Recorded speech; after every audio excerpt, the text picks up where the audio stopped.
एक समय की बात है। श्रावस्ती के पास एक छोटा सा गांव था। वहां एक युवक रहता था जिसका नाम विनय था। नाम भले ही विनय था, लेकिन जीवन में वह बिल्कुल भी विनम्र या आत्मनिर्भर नहीं था। वह हर छोटी बड़ी बात के लिए किसी न किसी पर निर्भर रहता। खेत में काम करना हो तो पिता का सहारा, बाजार जाना हो तो मित्र का सहारा, निर्णय लेना हो तो माँ का सहारा। उसे लगता था कि अकेले वह कुछ भी नहीं कर सकता। उसके मन में हमेशा डर बैठा रहता, अगर कोई साथ न रहा तो मेरा क्या होगा। एक दिन अचानक उसके पिता गंभीर रूप से बीमार पड़ गए। घर की सारी जिम्मेदारी विनय के कंधों पर आ गई, लेकिन जिम्मेदारी उठाने की जगह वह और घबरा गया। वह सोचने लगा कि अब कौन उसे रास्ता दिखाएगा, किसके सहारे वह जिएगा। इसी चिंता में डूबा हुआ वह गांव के बाहर पेड़ के नीचे बैठा रो रहा था। उसी समय वहां से भगवान बुद्ध अपने शिष्यों के साथ गुजर रहे थे।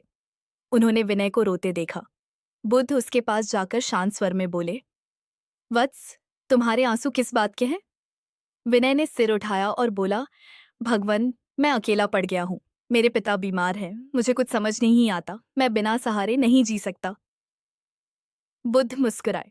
उन्होंने पास पड़ी एक सूखी टहनी उठाई और विनय को देते हुए बोले, इसे तोड़ो। विनय ने आसानी से तोड़ दी। फिर बुद्ध ने 5 टहनियां एक साथ बांध कर दी और कहा, अब इसे तोड़ो। विनय ने पूरी ताकत लगाई, लेकिन वे नहीं टूटी। बुद्ध बोले, देखो, साथ होना शक्ति देता है, लेकिन यह मत भूलो कि हर टहनी अकेली भी अपनी जगह खड़ी रहती है। पेड़ से जुड़ी रहती है तो मजबूत होती है, जड़ से अलग होते ही सूख जाती है। असली सहारा बाहर नहीं, भीतर की जड़ है। विनय ने पूछा, भगवान, वह जड़ क्या है? बुद्ध ने कहा, आत्मविश्वास और जागरूकता। जब मन डर से भरा हो तो इंसान दूसरों के सहारे ढूंढता है। जब मन स्थिर हो तो वह स्वयं अपना सहारा बन जाता है। फिर बुद्ध उसे पास के नदी तट पर ले गए। वहां एक छोटी नाव किनारे बंधी थी। बुद्ध ने पूछा, यदि यह नाव हमेशा किनारे से बांधी रहे तो क्या कभी नदी पार कर पाएगी? विनय बोला, नहीं प्रभु। बुद्ध बोले, इसी प्रकार जो व्यक्ति हमेशा सहारे से बौंधा रहता है वह जीवन की नदी पार नहीं कर सकता, उसे रस्सी खोलनी ही पड़ती है। विनय के मन में हलचल होने लगी। उसने पहली बार सोचा कि शायद वह डर के कारण सहारा ढूंढता है। बुद्ध ने आगे कहा, मैं तुम्हें रास्ता दिखा सकता हूं, लेकिन चलना तुम्हें स्वयं होगा। दीपक मैं जला सकता हूं, लेकिन प्रकाश में चलना तुम्हारा काम है। याद रखो, अप्प दीपो भव, स्वयं अपने दीपक बनो। इन शब्दों ने विनय के हृदय को छू लिया। उसने उसी दिन निश्चय किया कि अब वह डर से भागेगा नहीं। वह घर लौटा, पिता की सेवा की, खेत संभाला, बाजार गया, निर्णय लिए। शुरू में हाथ कांपते थे, मन डरता था, लेकिन हर बार उसे बुद्ध के शब्द याद आते, नाव की रस्सी खोलो। कुछ महीनों बाद उसके पिता स्वस्थ हो गए। उन्होंने देखा कि उनका बेटा बदल चुका है। अब वह हर बात पर दूसरों की ओर नहीं देखता। उसकी आंखों में आत्मविश्वास था। गांव वाले भी हैरान थे कि जो युवक कभी अकेले कदम नहीं बढ़ाता था, वही अब दूसरों को सहारा देने लगा है। एक दिन विनय फिर बुद्ध के पास गया और उनके चरणों में झुककर बोला, भगवान, आपने मुझे सहारा नहीं दिया, बल्कि सहारे की जरूरत से मुक्त कर दिया। बुद्ध ने कहा, मैंने कुछ नहीं किया, तुमने स्वयं को पहचाना। याद रखो, सच्चा गुरु सहारा नहीं देता, वह व्यक्ति को इतना सक्षम बना देता है कि उसे सहारे की जरूरत ही न रहे। समय बीतता गया।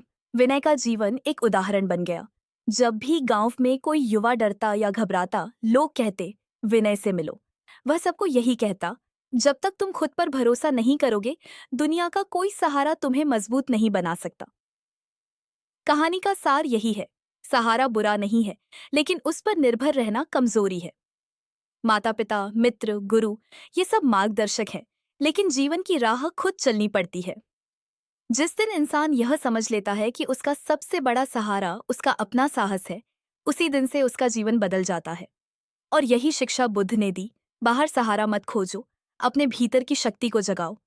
जब तुम स्वयं अपने दीपक बन जाओगे, तब अंधेरा अपने आप दूर हो जाएगा। अगर चाहो तो मैं इसी कहानी के लिए एक दमदार यूट्यूब टाइटल और डिस्क्रिप्शन भी बना दूं, जो सच में लोगों को क्लिक करने पर मजबूर कर दे। राजगृह के पास एक युवक रहता था। उसका नाम आर्यन था। बचपन से ही वह दूसरों के सहारे पला बड़ा। पिता फैसले लेते, माँ समझाती, मित्र रास्ता दिखाते। धीरे धीरे उसे आदत हो गई कि वह बिना किसी के साथ के कोई कदम नहीं उठाता। उसे लगता था कि दुनिया बहुत कठिन है और वह अकेला बहुत कमजोर है। एक दिन ऐसा आया जब उसके सबसे करीबी मित्र ने उसे धोखा दे दिया। जिस व्यक्ति को वह अपना सबसे बड़ा सहारा मानता था, वही मुसीबत में साथ छोड़कर चला गया। आर्यन टूट गया। उसे लगा अब उसका जीवन खत्म है। वह सोचने लगा, जिसके सहारे मैं खड़ा था वही गिर गया, अब मैं कैसे खड़ा रहूंगा। दुखी मन से वह जंगल की ओर चला गया, जहां बुद्ध अपने शिष्यों को उपदेश दे रहे थे। आर्यन दूर बैठ गया, लेकिन उसकी आंखों से आंसू रुक नहीं रहे थे। बुद्ध ने उसे देखा और अपने पास बुलाया। उन्होंने पूछा, क्यों व्याकुल हो वत्स? आर्यन बोला, भगवान, मेरा सहारा छिन गया। जिस पर भरोसा था उसने साथ छोड़ दिया। बुद्ध ने शांत स्वर में कहा, यदि तुम किसी दीवार के सहारे खड़े हो और वह दीवार गिर जाए, तो क्या तुम भी गिर जाओगे? आर्यन बोला, हाँ प्रभु। बुद्ध मुस्कुराए और बोले, तो फिर खड़े होना दीवार ने सिखाया या तुम्हारे पैरों ने? यह प्रश्न आर्यन के हृदय में उतर गया। उसने पहली बार सोचा कि शायद वह खड़ा अपने पैरों पर ही था, बस उसे भ्रम था कि सहारा दीवार दे रही है। बुद्ध ने आगे कहा, जो व्यक्ति हमेशा बाहरी सहारे पर निर्भर रहता है वह भीतर की शक्ति को कभी पहचान नहीं पाता। जब सहारा टूटता है तभी असली परीक्षा शुरू होती है। फिर बुद्ध उसे एक पहाड़ी पर ले गए। वहां एक छोटा सा पौधा पत्थरों के बीच उग रहा था। चारों ओर कठोर चट्टानें थीं, मिट्टी भी बहुत कम थी, फिर भी वह पौधा सीधा खड़ा था। बुद्ध ने पूछा, इसे किसने सहारा दिया? आर्यन बोला, किसी ने तो नहीं प्रभु। बुद्ध बोले, फिर भी यह बढ़ रहा है क्योंकि इसकी जड़ें भीतर गहराई तक गई हैं। याद रखो, जितनी गहरी जड़ें होंगी उतना ही कम सहारे की जरूरत होगी। आर्यन की आंखें खुलने लगीं। उसे समझ आया कि वह हमेशा बाहर सहारा ढूंढता रहा, लेकिन कभी भीतर झांक कर नहीं देखा। बुद्ध ने कहा, जब तुम अकेले खड़े होना सीख जाओगे तब कोई तुम्हें गिरा नहीं पाएगा। सहारा मिल जाए तो आभार मानो, लेकिन उसकी आदत मत डालो। आर्यन ने प्रण किया कि अब वह खुद को मजबूत बनाएगा। उसने अपने डर का सामना करना शुरू किया। छोटे छोटे फैसले खुद लेने लगा। गलतियां भी हुईं, लेकिन हर गलती ने उसे और मजबूत बनाया। धीरे धीरे उसे महसूस हुआ कि जो खालीपन उसे तोड़ रहा था वही उसे गढ़ भी रहा है। कुछ समय बाद वही युवक जो बिना सहारे एक कदम नहीं चलता था, अब आत्मविश्वास से भरा हुआ था। लोग उससे पूछते, तुम इतना बदल कैसे गए? वह मुस्कुराकर कहता, जब मेरा सहारा टूटा तब मुझे अपने पैरों की ताकत समझ आई। एक दिन वह फिर बुद्ध के पास गया और बोला, भगवान, आपने मुझे सहारा नहीं दिया बल्कि मुझे अपने पैरों पर खड़ा होना सिखाया। बुद्ध ने कहा, यही जीवन का सत्य है। जब तक तुम स्वयं का सहारा नहीं बनोगे तब तक कोई भी सहारा स्थायी नहीं होगा। कहानी हमें यही सिखाती है, जीवन में लोग आएंगे, साथ देंगे, फिर कभी चले भी जाएंगे, लेकिन यदि तुमने खुद को मजबूत बना लिया तो किसी के जाने से तुम टूटोगे नहीं। सहारा मिलना सौभाग्य है, पर उस पर निर्भर रहना दुर्भाग्य है। असली शक्ति भीतर है, बस उसे पहचानने की जरूरत है। और यही बुद्ध का संदेश है, स्वयं पर भरोसा करो, क्योंकि जब तुम अपने सहारे जीना सीख लेते हो तब पूरी दुनिया तुम्हारे सामने छोटी लगने लगती है। आर्यन के जीवन में बदलाव तो शुरू हो चुका था, लेकिन असली परीक्षा अभी बाकी थी। आत्मनिर्भर बनने का निर्णय लेना आसान था, पर हर दिन उस निर्णय पर टिके रहना कठिन था। शुरुआत के कुछ दिनों तक सब कुछ ठीक चला, पर जैसे ही कोई नई समस्या सामने आती, उसका पुराना डर फिर सिर उठाने लगता। मन कहता कि किसी से पूछ लो, किसी का सहारा ले लो, अकेले क्यों संघर्ष करना। एक दिन गांव में भारी तूफान आया। कई घरों की छतें उड़ गईं, खेतों में पानी भर गया, लोग घबराए हुए थे। आर्यन भी घबरा गया। पहले वह ऐसे समय में अपने मित्रों के पीछे छिप जाता था, पर इस बार उसके सामने कोई नहीं था। सब अपने अपने घर बचाने में लगे थे। पहली बार उसे सच में अकेलापन महसूस हुआ। उसके भीतर दो आवाजें चल रही थीं। एक कह रही थी, तुम नहीं कर पाओगे। दूसरी धीमी सी आवाज कह रही थी, कोशिश करो। वही धीमी आवाज अब उसके भीतर नई शक्ति बन रही थी। उसने अपने घर की छत को बांधने की कोशिश की। हाथ कांप रहे थे, पर वह रुका नहीं। बारिश में भीगता हुआ वह काम करता रहा। उस रात उसने पहली बार महसूस किया कि डर के बावजूद काम करना ही साहस है। सुबह जब सूरज निकला तो उसने देखा कि उसका घर सुरक्षित है। पड़ोस का एक बुजुर्ग अपना दरवाजा ठीक नहीं कर पा रहा था। पहले का आर्यन शायद किसी और को बुलाता, पर अब वह खुद आगे बढ़ा। उसने दरवाजा ठीक किया। बुजुर्ग की आंखों में आशीर्वाद था। उस क्षण उसे समझ आया, जो खुद खड़ा होना सीख जाता है वही दूसरों को भी सहारा दे सकता है। लेकिन जीवन इतनी जल्दी परीक्षा खत्म नहीं करता। कुछ दिनों बाद उसके पिता की तबीयत फिर बिगड़ गई। इस बार स्थिति पहले से गंभीर थी। गांव के वैद्य ने कहा कि उन्हें शहर ले जाना होगा। रास्ता कठिन था। पहले वह किसी के साथ जाने की सोचता, पर अब उसने स्वयं निर्णय लिया। उसने बैलगाड़ी तैयार की और पिता को लेकर शहर की ओर चल पड़ा। रास्ते में पहाड़ी मार्ग था। एक जगह गाड़ी फंस गई। पहले का आर्यन शायद वहीं बैठकर किसी की प्रतीक्षा करता, पर इस बार उसने खुद पत्थर हटाए, पहिए को धक्का दिया। कई बार फिसला, घुटने छिल गए, पर वह रुका नहीं। अंततः गाड़ी आगे बढ़ी। उस दिन उसने समझा कि रास्ते खुद नहीं बनते, उन्हें बनाना पड़ता है। शहर पहुंचकर उसने वैद्य से इलाज कराया। कई दिनों की सेवा के बाद उसके पिता की हालत सुधरने लगी। अस्पताल के बाहर बैठा हुआ वह सोच रहा था, यदि मैं फिर से सहारे की प्रतीक्षा करता तो शायद आज यहां तक नहीं पहुंच पाता। एक शाम वह फिर बुद्ध के पास गया। बुद्ध शांत भाव से बैठे थे। आर्यन ने कहा, भगवान, मैं अब समझने लगा हूं कि सहारा बाहर नहीं भीतर है, पर कभी कभी मन फिर भी डगमगा जाता है। बुद्ध ने पास रखे दीपक की ओर इशारा किया और बोले, जब हवा चलती है तो दीपक की लौ कांपती है, पर बुझती नहीं क्योंकि उसमें तेल है। यदि तेल ही न हो तो हल्की हवा भी उसे बुझा देगी। तुम्हारा आत्मविश्वास ही वह तेल है। परिस्थिति हवा है। हवा को रोक नहीं सकते, पर तेल भर सकते हो। आर्यन ने पूछा, तेल कैसे भरे? बुद्ध बोले, स्वयं पर विश्वास करके, छोटे छोटे कार्य स्वयं करके और हर गिरावट से सीखकर। धीरे धीरे आर्यन ने एक नया अभ्यास शुरू किया। वह हर सुबह स्वयं से एक प्रश्न पूछता, आज मैं कौन सा काम बिना सहारे के करूंगा? कभी वह बाजार का बड़ा सौदा खुद तय करता, कभी खेत की नई योजना खुद बनाता, कभी किसी विवाद को सुलझाने की कोशिश करता। हर दिन एक छोटा कदम उसे और मजबूत बनाता गया। समय बीतने के साथ गांव के लोग उसकी ओर देखने लगे। एक दिन एक युवक उसके पास आया और बोला, मुझे डर लगता है अकेले निर्णय लेने में। आर्यन मुस्कुराया। उसे अपना पुराना स्वरूप याद आ गया। उसने कहा, डर खत्म नहीं होता, पर डर के साथ चलना सीखो। पहले काम बा में कदम में कठिनाई होगी, दूसरे में कम, तीसरे में और कम।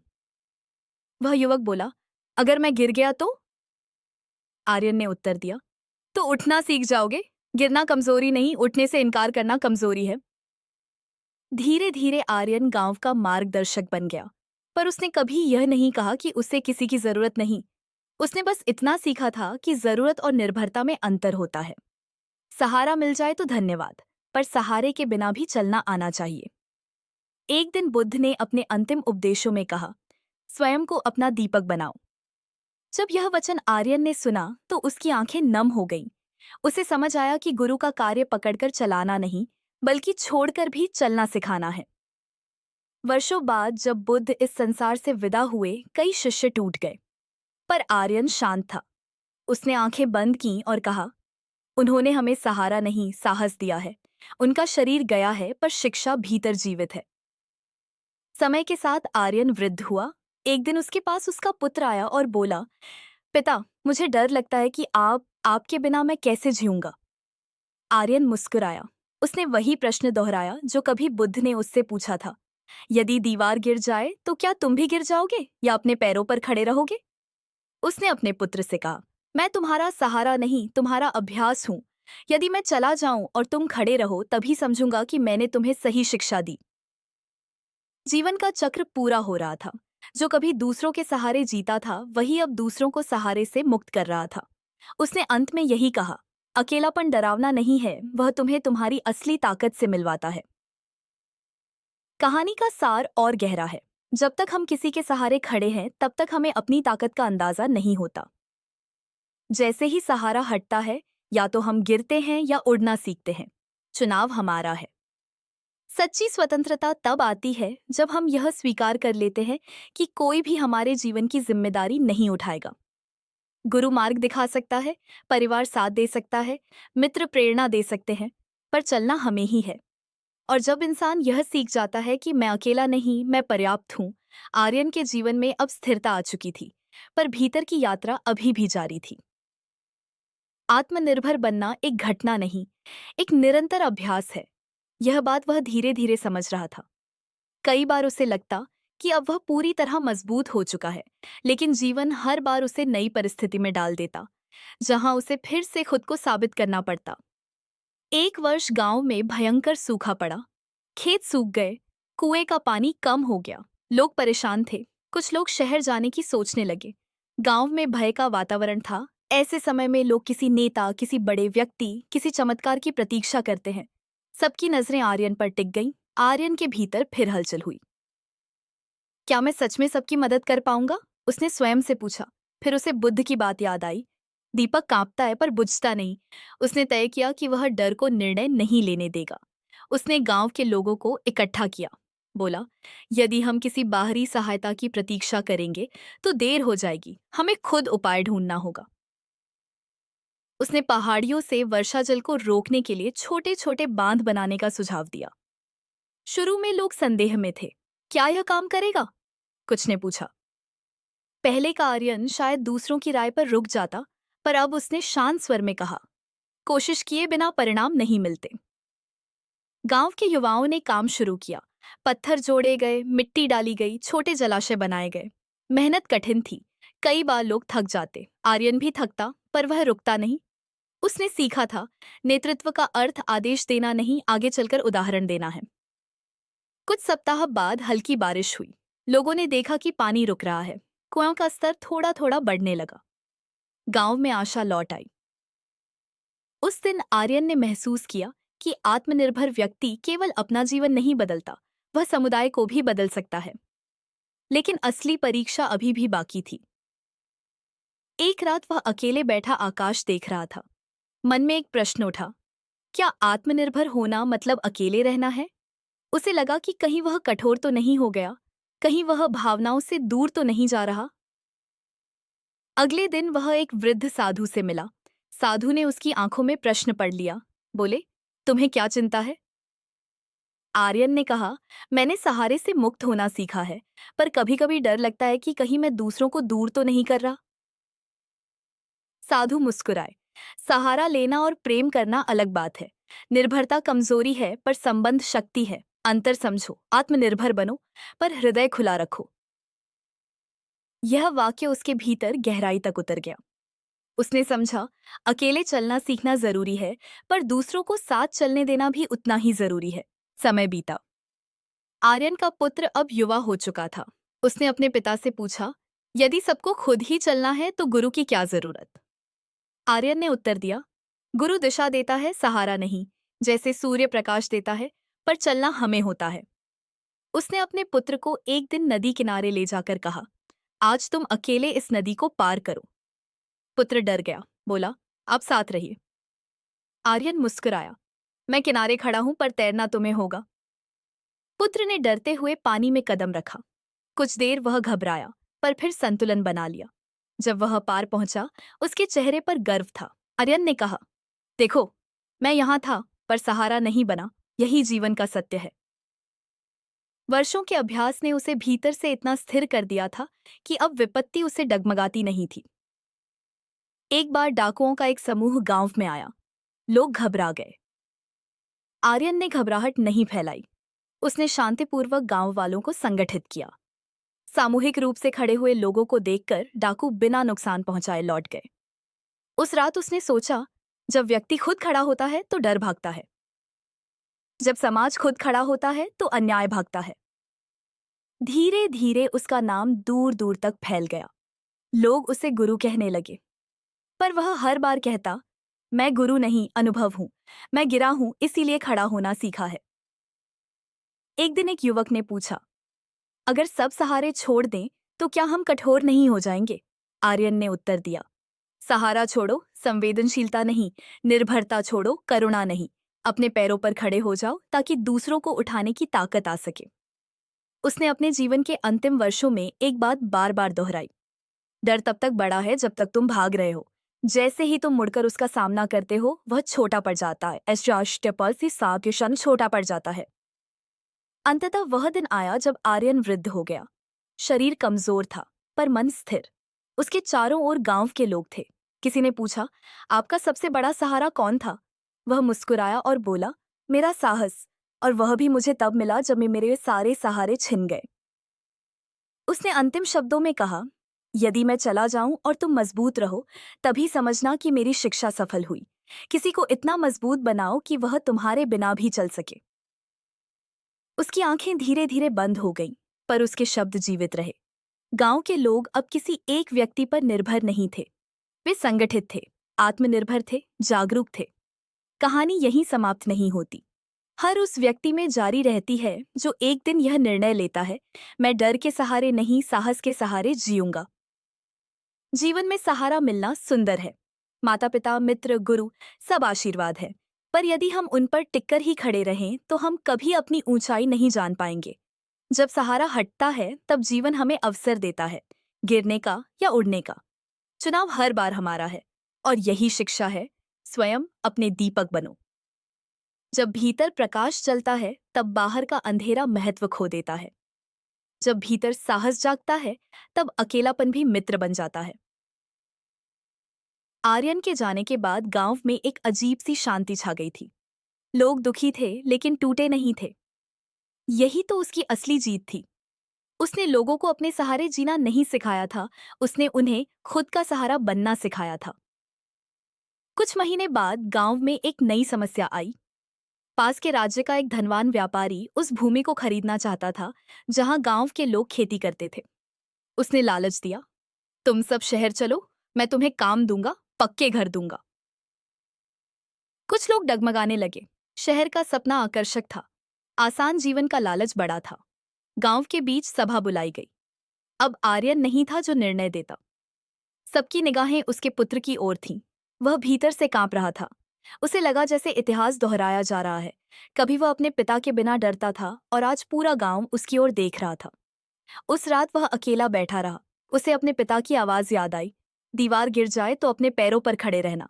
उसने सोचा, यदि मैं अभी दूसरों पर निर्णय छोड़ दूंगा तो मैं फिर वही गलती करूंगा जो पिता ने मुझे करने से रोका था।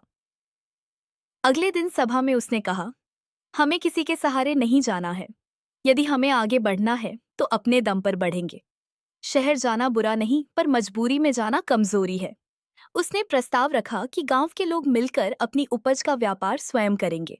छोटे स्तर से शुरुआत करेंगे, पर नियंत्रण अपने हाथ में रखेंगे। कुछ लोग बोले, अगर असफल हो गए तो? उसने शांत स्वर में उत्तर दिया, असफलता से डरकर निर्णय छोड़ देना ही असली असफलता है। काम शुरू हुआ। शुरुआत कठिन थी। बाजार में उन्हें धोखा भी मिला। कुछ सौदे घाटे में गए। कई बार लगा कि व्यापारी का प्रस्ताव स्वीकार कर लेना आसान था, पर हर बार उन्हें आर्यन की शिक्षा याद आती, सहारा खोजने की आदत ही असली बंधन है। धीरे धीरे उन्होंने सीखा। उन्होंने अपनी उपज की गुणवत्ता बढ़ाई, पास के गांवों से जुड़कर एक समूह बनाया। कुछ युवाओं ने लेखा जोखा सीखा, कुछ ने शहर जाकर बाजार की जानकारी ली। वे अब भी एक दूसरे के साथ थे, पर निर्भर नहीं थे। सहयोग था, पर कमजोरी नहीं। एक शाम गांव में एक यात्री आया। वह दूर दूर तक घूमता था और लोगों की कहानियां सुनाता था। उसने गांव वालों से पूछा, तुम लोगों की ताकत क्या है? किसी ने कहा, हमारी एकता। किसी ने कहा, हमारी मेहनत। पर आर्यन के पुत्र ने कहा, हमारी आत्मनिर्भरता। यात्री ने मुस्कुराकर कहा, समय बीता। आर्यन का पुत्र अब युवा हो चुका था। उसने अपने पिता से पूछा, यदि सबको खुद ही चलना है तो गुरु की क्या जरूरत? आर्यन ने उत्तर दिया, गुरु दिशा देता है, सहारा नहीं। जैसे सूर्य प्रकाश देता है, पर चलना हमें होता है। उसने अपने पुत्र को एक दिन नदी किनारे ले जाकर कहा, आज तुम अकेले इस नदी को पार करो। पुत्र डर गया, बोला, आप साथ रहिए। आर्यन मुस्कुराया, मैं किनारे खड़ा हूं, पर तैरना तुम्हें होगा। पुत्र ने डरते हुए पानी में कदम रखा। कुछ देर वह घबराया, पर फिर संतुलन बना लिया। जब वह पार पहुंचा, उसके चेहरे पर गर्व था। आर्यन ने कहा, देखो, मैं यहां था, पर सहारा नहीं बना। यही जीवन का सत्य है। वर्षों के अभ्यास ने उसे भीतर से इतना स्थिर कर दिया था कि अब विपत्ति उसे डगमगाती नहीं थी। एक बार डाकुओं का एक समूह गांव में आया। लोग घबरा गए। आर्यन ने घबराहट नहीं फैलाई। उसने शांतिपूर्वक गांव वालों को संगठित किया। सामूहिक रूप से खड़े हुए लोगों को देखकर डाकू बिना नुकसान पहुंचाए लौट गए। उस रात उसने सोचा, जब व्यक्ति खुद खड़ा होता है तो डर भागता है, जब समाज खुद खड़ा होता है तो अन्याय भागता है। धीरे धीरे उसका नाम दूर दूर तक फैल गया। लोग उसे गुरु कहने लगे, पर वह हर बार कहता, मैं गुरु नहीं, अनुभव हूं। मैं गिरा हूं, इसीलिए खड़ा होना सीखा है। एक दिन एक युवक ने पूछा, अगर सब सहारे छोड़ दें तो क्या हम कठोर नहीं हो जाएंगे? आर्यन ने उत्तर दिया, सहारा छोड़ो, संवेदनशीलता नहीं। निर्भरता छोड़ो, करुणा नहीं। अपने पैरों पर खड़े हो जाओ ताकि दूसरों को उठाने की ताकत आ सके। उसने अपने जीवन के अंतिम वर्षों में एक बात बार बार दोहराई, डर तब तक बड़ा है जब तक तुम भाग रहे हो। जैसे ही तुम मुड़कर उसका सामना करते हो, वह छोटा पड़ जाता है। छोटा पड़ जाता है। अंततः वह दिन आया जब आर्यन वृद्ध हो गया। शरीर कमजोर था, पर मन स्थिर। उसके चारों ओर गांव के लोग थे। किसी ने पूछा, आपका सबसे बड़ा सहारा कौन था? वह मुस्कुराया और बोला, मेरा साहस। और वह भी मुझे तब मिला जब मेरे सारे सहारे छिन गए। उसने अंतिम शब्दों में कहा, यदि मैं चला जाऊं और तुम मजबूत रहो, तभी समझना कि मेरी शिक्षा सफल हुई। किसी को इतना मजबूत बनाओ कि वह तुम्हारे बिना भी चल सके। उसकी आंखें धीरे धीरे बंद हो गईं, पर उसके शब्द जीवित रहे। गांव के लोग अब किसी एक व्यक्ति पर निर्भर नहीं थे। वे संगठित थे, आत्मनिर्भर थे, जागरूक थे। कहानी यहीं समाप्त नहीं होती। हर उस व्यक्ति में जारी रहती है जो एक दिन यह निर्णय लेता है, मैं डर के सहारे नहीं, साहस के सहारे जीऊंगा। जीवन में सहारा मिलना सुंदर है। माता पिता, मित्र, गुरु, सब आशीर्वाद है। पर यदि हम उन पर टिककर ही खड़े रहें तो हम कभी अपनी ऊंचाई नहीं जान पाएंगे। जब सहारा हटता है तब जीवन हमें अवसर देता है, गिरने का या उड़ने का। चुनाव हर बार हमारा है, और यही शिक्षा है, स्वयं अपने दीपक बनो। जब भीतर प्रकाश चलता है तब बाहर का अंधेरा महत्व खो देता है। जब भीतर साहस जागता है तब अकेलापन भी मित्र बन जाता है। आर्यन के जाने के बाद गांव में एक अजीब सी शांति छा गई थी। लोग दुखी थे लेकिन टूटे नहीं थे। यही तो उसकी असली जीत थी। उसने लोगों को अपने सहारे जीना नहीं सिखाया था, उसने उन्हें खुद का सहारा बनना सिखाया था। कुछ महीने बाद गांव में एक नई समस्या आई। पास के राज्य का एक धनवान व्यापारी उस भूमि को खरीदना चाहता था जहां गांव के लोग खेती करते थे। उसने लालच दिया, तुम सब शहर चलो, मैं तुम्हें काम दूंगा, पक्के घर दूंगा। कुछ लोग डगमगाने लगे। शहर का सपना आकर्षक था, आसान जीवन का लालच बड़ा था। गांव के बीच सभा बुलाई गई। अब आर्यन नहीं था जो निर्णय देता। सबकी निगाहें उसके पुत्र की ओर थीं। वह भीतर से कांप रहा था। उसे लगा जैसे इतिहास दोहराया जा रहा है। कभी वह अपने पिता के बिना डरता था और आज पूरा गांव उसकी ओर देख रहा था। उस रात वह अकेला बैठा रहा। उसे अपने पिता की आवाज याद आई, दीवार गिर जाए तो अपने पैरों पर खड़े रहना। उसने सोचा, यदि मैं अभी दूसरों पर निर्णय छोड़ दूंगा तो मैं फिर वही गलती करूंगा जो पिता ने मुझे करने से रोका था। अगले दिन सभा में उसने कहा, हमें किसी के सहारे नहीं जाना है। यदि हमें आगे बढ़ना है तो अपने दम पर बढ़ेंगे। शहर जाना बुरा नहीं, पर मजबूरी में जाना कमजोरी है। उसने प्रस्ताव रखा कि गांव के लोग मिलकर अपनी उपज का व्यापार स्वयं करेंगे। छोटे स्तर से शुरुआत करेंगे, पर नियंत्रण अपने हाथ में रखेंगे। कुछ लोग बोले, अगर असफल हो गए तो? उसने शांत स्वर में उत्तर दिया, असफलता से डरकर निर्णय छोड़ देना ही असली असफलता है। काम शुरू हुआ। शुरुआत कठिन थी। बाजार में उन्हें धोखा भी मिला। कुछ सौदे घाटे में गए।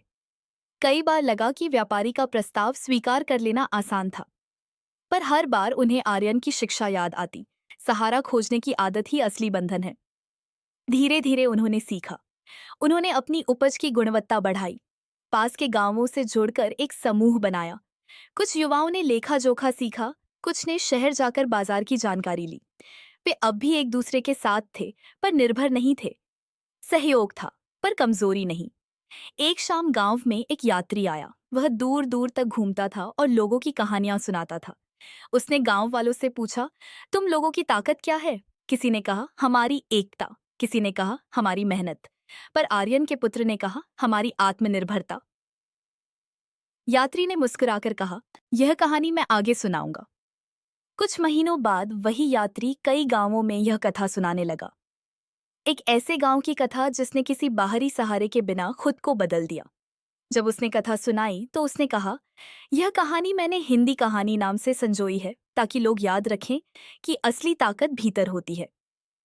गांव के लोगों को जब यह बात पता चली तो उनके चेहरे पर गर्व था। उनकी साधारण सी जिंदगी अब प्रेरणा बन चुकी थी। लेकिन जीवन केवल सफलता का नाम नहीं है। एक वर्ष बाद महामारी फैली। कई लोग बीमार पड़ गए। संसाधन सीमित थे। डर फिर लौट आया। इस बार स्थिति और कठिन थी क्योंकि दुश्मन दिखाई नहीं दे रहा था। आर्यन का पुत्र फिर परीक्षा में था। उसने गांव को संगठित किया। बीमारों की देखभाल के लिए अलग स्थान बनाया। स्वच्छता पर ध्यान दिया। जो थोड़ा बहुत ज्ञान शहर से मिला था उसे लागू किया। कुछ लोग बच नहीं पाए। शोक था, आंसू थे, पर घबराहट नहीं थी। एक दिन उसने महसूस किया, आत्मनिर्भरता का अर्थ यह नहीं कि दुख नहीं होगा। अर्थ यह है कि दुख हमें तोड़ेगा नहीं। महामारी के बाद गांव पहले जैसा नहीं रहा। लोग अधिक सजग हो गए। बच्चों को शिक्षा देने पर ध्यान दिया गया। युवाओं को कौशल सिखाया गया। हर परिवार ने यह निश्चय किया कि अगली पीढ़ी को निर्भर नहीं, सक्षम बनाएंगे।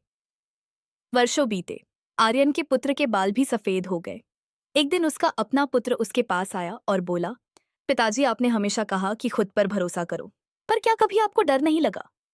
वह मुस्कुराया और बोला, डर हमेशा था, फर्क बस इतना था कि मैंने डर को निर्णय नहीं लेने दिया। उसने आगे कहा, जब तुम्हारे दादा ने मुझे सिखाया था कि सहारे से मुक्त होना है, तब मैं समझ नहीं पाया था। आज समझ आता है कि उन्होंने मुझे जीवन की सबसे बड़ी स्वतंत्रता दी। एक रात वह अकेला आकाश देख रहा था। उसे लगा जैसे उसके पिता और बुद्ध दोनों उसे देख रहे हों।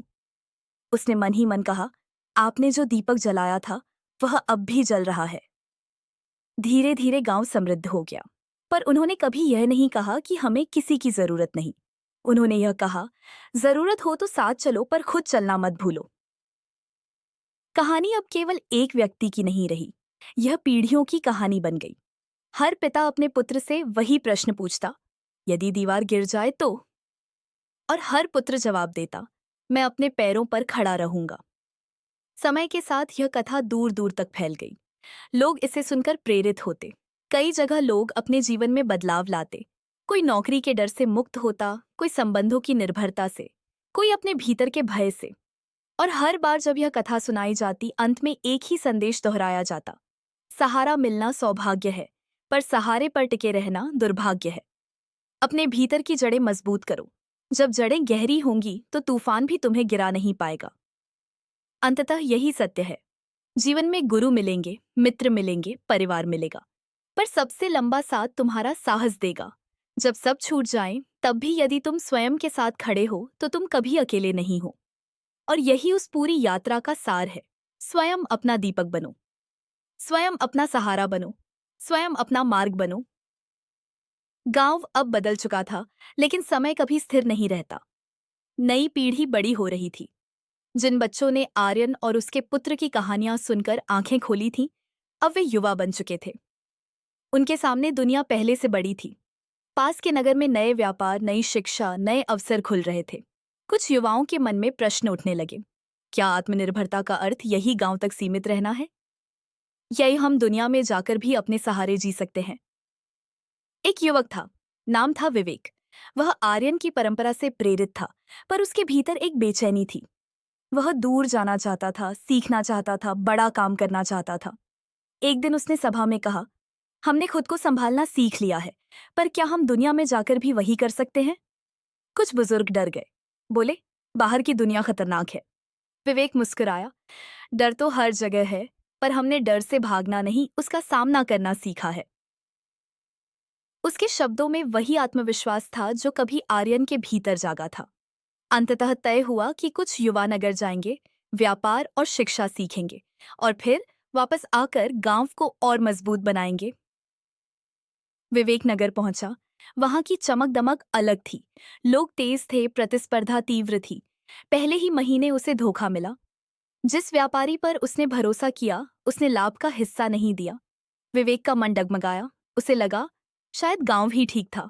पर उसी रात उसे बचपन में सुनी बात याद आई, दीवार गिर जाए तो अपने पैरों पर खड़े रहना।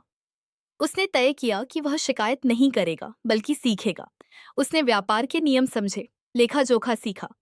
धीरे धीरे उसने खुद का छोटा काम शुरू किया। शुरुआत में नुकसान हुआ, कई बार भूखे भी रहना पड़ा, पर हर दिन वह खुद से एक ही प्रश्न पूछता, क्या मैं भागूंगा या सीखूंगा? और हर बार वह सीखने को चुनता। कुछ वर्षों में वह सफल हो गया, पर उसने शहर में बसने का निर्णय नहीं लिया। वह गांव लौटा। उसके साथ केवल धन नहीं था, अनुभव था। उसने गांव में एक छोटा विद्यालय शुरू किया, जहां बच्चों को केवल पढ़ना लिखना नहीं, बल्कि जीवन जीना सिखाया जाता। वहां पहली शिक्षा यही थी, निर्भर मत बनो, सहयोगी बनो। धीरे धीरे गांव का नाम दूर तक फैलने लगा। लोग यहाँ सीखने आने लगे कि आत्मनिर्भरता का असली अर्थ क्या है। किसी ने इस पूरी यात्रा को शब्दों में बांधा और उसका शीर्षक रखा, हिंदी कहानी राहुल सूर्यवंशी, ताकि आने वाली पीढ़ियां जान सकें कि यह कथा केवल एक गांव की नहीं, एक विचार की है। समय फिर बदला। एक दिन भयंकर तूफान आया, पहले से भी बड़ा। पेड़ उखड़ गए, घर टूट गए। इस बार नुकसान अधिक था। कई लोगों का मन टूट गया। विवेक भी क्षण भर के लिए स्तब्ध था, पर उसने गांव वालों से कहा, हमने पहले भी कठिनाइयां देखी हैं, हमने सहारा नहीं ढूंढा, रास्ता बनाया, इस बार भी वही करेंगे। उन्होंने टूटे घरों को मिलकर बनाया। जिनके पास ज्यादा था उन्होंने कम वालों को दिया, पर यह दान नहीं था, साझेदारी थी। कोई भी हाथ फैलाकर खड़ा नहीं था, सब हाथ मिलाकर खड़े थे। कुछ महीनों बाद सब सामान्य हो गया, पर इस बार एक और गहरा परिवर्तन हुआ।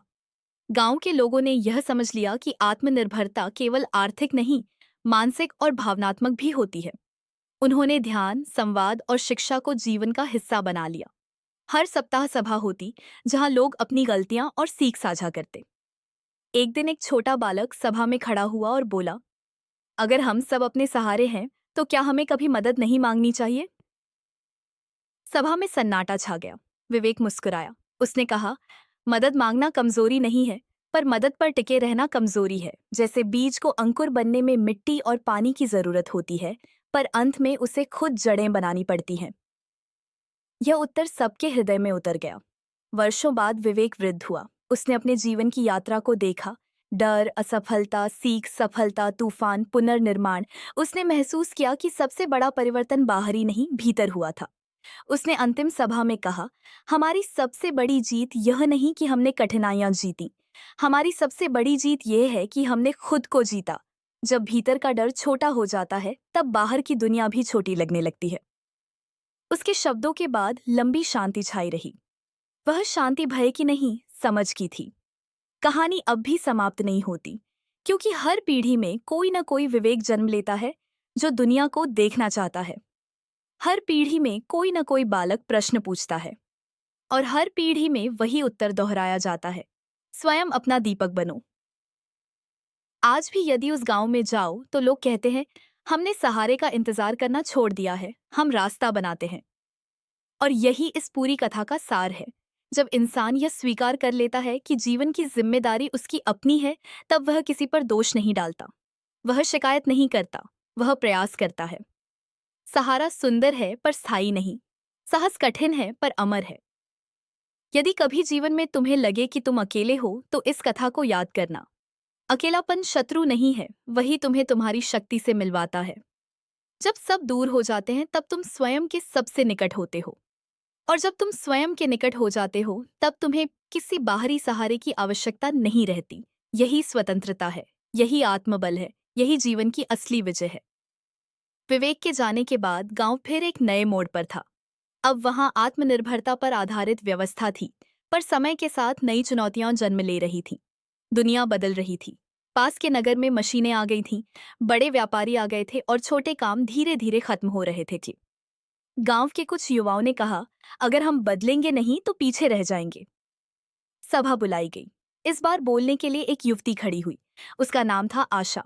उसने कहा, हमने अपने पैरों पर खड़ा होना सीखा है, पर अब हमें अपने पैरों से आगे भी बढ़ना है। आत्मनिर्भरता का अर्थ यह नहीं कि हम पुराने तरीकों से ही चिपके रहें। उसकी बात में दम था। उसने प्रस्ताव रखा कि गांव में नई तकनीक लाई जाए, खेती के आधुनिक तरीके अपनाए जाएं और शिक्षा को और मजबूत बनाया जाए। कुछ बुजुर्गों को डर लगा, क्या हम अपनी परंपरा खो देंगे? आशा ने उत्तर दिया, परंपरा वह है जो हमें मजबूत बनाए, जो हमें बांध दे वह परंपरा नहीं, जंजीर है। धीरे धीरे गांव ने बदलाव स्वीकार किया। नई तकनीक आई, पर नियंत्रण उनके हाथ में रहा। उन्होंने सीखा कि आत्मनिर्भरता का अर्थ अकेले रहना नहीं, बल्कि निर्णय का अधिकार अपने पास रखना है। समय के साथ गांव एक उदाहरण बन गया। दूसरे गांवों के लोग सीखने आने लगे। आशा ने एक पुस्तक लिखनी शुरू की जिसमें इस पूरी यात्रा को शब्द दिए गए। उसने उसमें लिखा, जब हमने सहारा ढूंढना छोड़ा तभी हमें अपनी ताकत मिली। जब हमने डर से भागना छोड़ा तभी हमने रास्ता बनाया। उसने यह भी लिखा कि यह कहानी किसी एक व्यक्ति की नहीं, हर उस इंसान की है जो जीवन में एक दिन खड़ा होकर कहता है, अब मैं भागूंगा नहीं। कुछ वर्षों बाद देश में आर्थिक संकट आया। कई जगह लोग बेरोजगार हो गए। शहरों में अफरा तफरी थी, पर गांव स्थिर था। उन्होंने अपने संसाधन साझा किए, एक दूसरे की मदद की, पर किसी बाहरी सहायता का इंतजार नहीं किया। एक युवक जो शहर से वापस लौटा था बोला, वहां लोग सरकार और व्यापारियों को दोष दे रहे हैं, यहां हम खुद उपाय ढूंढ रहे हैं। फर्क यही है। आशा मुस्कुराई और बोली, क्योंकि हमने सीखा है कि शिकायत से समाधान नहीं निकलता।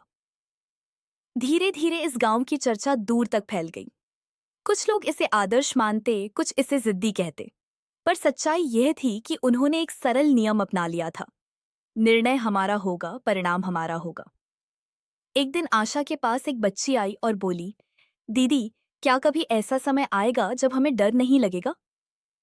आशा ने उसके सिर पर हाथ रखा और कहा, डर जीवन का हिस्सा है, पर जब तुम खुद पर भरोसा करती हो तो डर तुम्हें रोक नहीं पाता। बच्ची ने पूछा, और अगर मैं गिर गई तो? आशा ने हंसकर कहा, तो उठना सीख जाओगी। यही सबसे बड़ी जीत है। वर्षों बाद जब आशा भी वृद्ध हुई, उसने अंतिम सभा में कहा, हमने बहुत तूफान देखे, कभी सूखा, कभी बीमारी, कभी आर्थिक संकट, पर हमने हर बार एक बात याद रखी, हम सहारा नहीं खोजेंगे, हम समाधान खोजेंगे। उसकी आंखों में संतोष था। उसने कहा, यदि आने वाली पीढ़ियां इस विचार को जिंदा रखेंगी तो यह गांव नहीं, यह सोच अमर होगी। सभा में बैठे बच्चों की आंखों में चमक थी। वे जानते थे कि उन्हें आसान जीवन नहीं मिलेगा, पर उन्हें यह भी पता था कि वे सक्षम हैं। और इस तरह यह कथा पीढ़ी दर पीढ़ी चलती रही। हर पीढ़ी में कोई आर्यन, कोई विवेक, कोई आशा जन्मती रहा। संयमन की शान जन्म लेता रहा। हर बार परिस्थितियां बदलती रहीं, पर एक बात स्थिर रही, स्वयं का सहारा बनना। कहानी का अंतिम संदेश गहरा है। जीवन में कोई भी हमेशा साथ नहीं रहता। माता पिता, गुरु, मित्र, सबका साथ सीमित है। पर यदि तुमने खुद को मजबूत बना लिया तो अकेलापन भी तुम्हें डरा नहीं पाएगा। जब तुम यह स्वीकार कर लेते हो कि तुम्हारी खुशी, तुम्हारी सफलता, तुम्हारा संघर्ष सब तुम्हारी जिम्मेदारी है, तब तुम मुक्त हो जाते हो। सहारा मत ढूंढो, साहस जगाओ। प्रतीक्षा मत करो, प्रयास करो। डर से मत भागो, उसे समझो। और जब कभी मन डगमगाए तो बस यह याद रखना, दीवार गिर सकती है, पर यदि तुम्हारे पैर मजबूत हैं तो तुम खड़े रहोगे। आशा के जाने के बाद गांव में एक नई चेतना थी, पर साथ ही एक नई चुनौती भी जन्म ले चुकी थी। समय अब और तेज हो गया था। दूर शहरों में कारखाने लग चुके थे। नई नई नीतियां आ रही थीं। लोग तेजी से बदल रहे थे। जो नहीं बदलता वो पीछे छूट जाता है। यह डर धीरे धीरे युवाओं के मन में प्रवेश करने लगा। इसी बीच गांव में एक और युवक उभरा। उसका नाम था नीरज। वह पढ़ा लिखा था, शहर जाकर लौटा था, और उसके भीतर एक द्वंद्व चल रहा था। उसने शहर में बहुत कुछ देखा था, दौड़, प्रतिस्पर्धा, ईर्ष्या, महत्वाकांक्षा। उसने देखा कि वहां लोग आत्मनिर्भर तो हैं, पर भीतर से खाली हैं। उसने सोचा, क्या आत्मनिर्भरता का अर्थ केवल आर्थिक सफलता है, या मन की शांति भी उतनी ही जरूरी है? सभा में उसने प्रश्न उठाया, हमने खुद को संभालना सीख लिया है, पर क्या हमने खुद को समझना सीखा है? कुछ लोग चौंक गए। प्रश्न नया था। नीरज ने कहा, हम बाहर की समस्याएं हल करते हैं, पर भीतर की उलझनें कौन सुलझाएगा? अगर मन ही अस्थिर हो तो आत्मनिर्भरता भी अधूरी है। उसके सुझाव पर गांव में एक नई परंपरा शुरू हुई। हर महीने मौन दिवस। उस दिन कोई व्यापार नहीं, कोई निर्णय नहीं। सब लोग कुछ समय अपने साथ बिताते। शुरुआत में यह अजीब लगा। कुछ युवाओं को लगा यह समय की बर्बादी है, पर धीरे धीरे लोगों ने पाया कि जब मन शांत होता है, निर्णय स्पष्ट होते हैं। इसी दौरान एक बड़ा संकट आया। पास के क्षेत्र में राजनीतिक तनाव बढ़ गया। कुछ बाहरी लोग गांव में आकर भड़काने लगे, तुम्हें अधिक अधिकार चाहिए, तुम्हें विरोध करना चाहिए। माहौल गरमाने लगा। नीरज ने सभा बुलाई। उसने कहा, आत्मनिर्भरता का अर्थ यह नहीं कि हम हर लड़ाई में कूद पड़े। हमें देखना होगा कि क्या यह संघर्ष हमारा है या किसी और का खेल। गांव ने शांति का मार्ग चुना। उन्होंने संवाद किया, अफवाहों को रोका और बाहरी उकसावे से दूरी बनाई। कुछ लोगों ने उन्हें कायर कहा, पर समय ने साबित किया कि उनका निर्णय सही था। जब आसपास अशांति फैली, तब भी उनका गांव स्थिर रहा। एक रात नीरज अकेले बैठा था। उसने सोचा, हमने आर्थिक संकट झेला, प्राकृतिक आपदाएं झेली, सामाजिक दबाव झेले, पर असली जीत हर बार भीतर की रही। धीरे धीरे गांव एक छोटे से विद्यालय से बढ़कर एक ज्ञान केंद्र बन गया। दूर दूर से लोग सीखने आने लगे कि आत्मनिर्भरता केवल शब्द नहीं, जीवन पद्धति है। एक दिन एक युवक ने नीरज से पूछा, क्या आत्मनिर्भरता का अंत होता है? क्या कभी ऐसा दिन आता है जब हम कह सकें कि अब हम पूरी तरह सक्षम हैं? नीरज ने मुस्कुराकर कहा, जिस दिन तुम सोचोगे कि अब मुझे कुछ सीखना नहीं, उसी दिन तुम्हारी आत्मनिर्भरता कमजोर पड़ जाएगी। आत्मनिर्भरता कोई मंजिल नहीं, एक यात्रा है। समय के साथ नीरज वृद्ध हुआ। उसके बाल सफेद, चाल धीमी, पर आंखों में वही स्थिरता थी। उसने अंतिम सभा में कहा, हमने पीढ़ियों से एक बात सीखी, सहारा मत ढूंढो, आधार बनो। दोष मत ढूंढो, समाधान बनो। डर मत पालो, साहस जगाओ। जब व्यक्ति स्वयं का सहारा बनता है, तब समाज मजबूत होता है। जब समाज मजबूत होता है, तब कोई बाहरी ताकत उसे हिला नहीं सकती। उसके शब्दों के बाद लंबा मौन रहा। वह मौन खाली नहीं था, वह पूर्ण था। वर्षों बाद गांव अब एक नगर बन चुका था, पर वहां अब भी हर बच्चे को बचपन से एक ही शिक्षा दी जाती, यदि सब छोड़ जाए तो भी तुम खुद को मत छोड़ना। हर घर में यह वाक्य दीवार पर लिखा रहता, मैं सक्षम हूं, मैं प्रयास करूंगा, मैं खड़ा रहूंगा। और यही उस पूरी कथा का सार बन गया। अब इस कहानी का अंतिम गहरा संदेश, जीवन में तुम्हें लोग मिलेंगे जो कहेंगे, तुम अकेले कुछ नहीं कर सकते। तुम्हें परिस्थितियां मिलेंगी जो कहेंगी, तुम्हारे बस की बात नहीं। तुम्हारा मन भी कभी कभी कहेगा, छोड़ दो। पर यदि तुम हर बार खुद से कह सको, मैं प्रयास करूंगा, शायद, तो तुम हार कर भी हारोगे नहीं। सहारा मिलना अच्छा है, पर सहारे पर टिके रहना कमजोरी है। साहस कठिन है, पर वही स्थायी है। और जब तुम्हें लगे कि सब खत्म हो गया, तो बस याद रखना, दीवार गिर सकती है, पर यदि तुम्हारे पैर मजबूत हैं, नगर बनने के बाद भी उस स्थान की आत्मा वही थी, आत्मनिर्भरता। पर जैसे जैसे विकास हुआ, नई चुनौतियां भी जन्म लेने लगीं। अब लोग शिक्षित थे, व्यापार मजबूत था, संसाधन पर्याप्त थे। पर समृद्धि के साथ एक सूक्ष्म खतरा भी आया, अहंकार। कुछ युवाओं ने कहना शुरू किया, हम अलग हैं, हम सबसे बेहतर हैं, हमें किसी से सीखने की जरूरत नहीं। यह विचार धीरे धीरे फैलने लगा। जो कभी विनम्र आत्मनिर्भरता थी, वह कहीं कहीं अभिमान में बदलने लगी। इसी समय एक वृद्ध यात्री नगर में आया। उसके कपड़े साधारण थे, पर आंखों में गहराई थी। उसने देखा कि यहाँ व्यवस्था तो है, पर कुछ चेहरों पर कठोरता भी है। उसने सभा में कहा, आत्मनिर्भरता यदि विनम्रता के बिना हो तो वह अलगाव बन जाती है। लोग चुप हो गए। यात्री ने आगे कहा, तुमने सहारे का इंतजार छोड़ दिया। यह बहुत बड़ी बात है, पर यह मत भूलो कि संसार में कोई भी पूर्ण नहीं। सीखना बंद कर देना भी एक प्रकार की निर्भरता है, अपनी ही धारणाओं पर निर्भरता। उसकी बात कुछ लोगों को अच्छी लगी, कुछ को नहीं। पर उसने एक प्रश्न छोड़ दिया, क्या हम अब भी उतने ही खुले हैं जितने संघर्ष के दिनों में थे? यह प्रश्न नगर के युवाओं के मन में घूमने लगा। उनमें से एक था आदित्य। वह सफल व्यापारी था, पर भीतर से बेचैन था। उसने महसूस किया कि उसके भीतर धीरे धीरे कठोरता आ रही है। उसने अपने आप से पूछा, क्या मैं अब भी वही हूं जो संघर्ष के दिनों में था? आदित्य ने एक दिन निर्णय लिया कि वह नगर के बाहर के छोटे गांवों में जाएगा और उनकी सहायता करेगा, पर दान देकर नहीं, उन्हें आत्मनिर्भर बनाना सिखाकर। जब वह पहले गांव पहुंचा तो वहां के लोगों ने कहा, हमें सहायता चाहिए। आदित्य ने उत्तर दिया, सहायता दूंगा पर सहारा नहीं बनूंगा। उसने उन्हें संगठित किया, उनकी ताकत पहचानी, उन्हें निर्णय लेने का साहस दिया। शुरुआत में लोग नाराज भी हुए। उन्हें तत्काल मदद चाहिए थी, सीख नहीं। पर धीरे धीरे परिणाम दिखने लगे। कुछ वर्षों में कई गांव आत्मनिर्भर बन गए। आदित्य जब लौटकर अपने नगर आया तो उसने सभा में कहा, हमारी असली परीक्षा समृद्धि नहीं, संवेदनशीलता है। इस बीच एक और संकट आया, जलवायु बदलने लगी। वर्षा अनियमित हो गई, फसलें प्रभावित होने लगीं। इस बार समस्या केवल एक नगर की नहीं, पूरे क्षेत्र की थी। लोग घबराए, कई जगह संघर्ष शुरू हो गए। पानी को लेकर, जमीन को लेकर नगर की सभा में लंबी चर्चा हुई। कुछ लोगों ने कहा, हमें अपने लिए संसाधन सुरक्षित रखने चाहिए, पर आदित्य ने कहा, यदि हम केवल अपने बारे में सोचेंगे तो हमारी आत्मनिर्भरता भी स्वार्थ बन जाएगी। अंततः उन्होंने क्षेत्रीय सहयोग का मार्ग चुना। जल प्रबंधन की नई योजना बनाई, ज्ञान साझा किया और संसाधनों का संतुलित उपयोग किया। परिणाम यह हुआ कि जहां आसपास के क्षेत्रों में संघर्ष बढ़ा, वहां यह नगर स्थिर रहा। धीरे धीरे यह स्थान केवल आर्थिक या सामाजिक उदाहरण नहीं रहा, यह एक विचार का केंद्र बन गया। यहाँ हर वर्ष एक सभा होती, जहां दूर दूर से लोग आकर अनुभव साझा करते। उस सभा का मुख्य वाक्य था, स्वयं को इतना मजबूत बनाओ कि तुम दूसरों को भी मजबूत बना सको। समय फिर आगे बढ़ा। नई पीढ़ी अब डिजिटल युग में प्रवेश कर चुकी थी। तकनीक तेज थी, सूचनाएं अधिक थीं, ध्यान कम था। युवाओं के सामने नई चुनौती थी, ध्यान भटकाव। आत्मनिर्भरता अब केवल संसाधनों की नहीं, ध्यान की भी थी।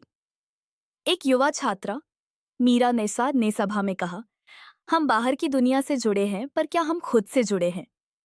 उसने सुझाव दिया कि बच्चों को केवल कौशल नहीं, एकाग्रता और मानसिक संतुलन भी सिखाया जाए।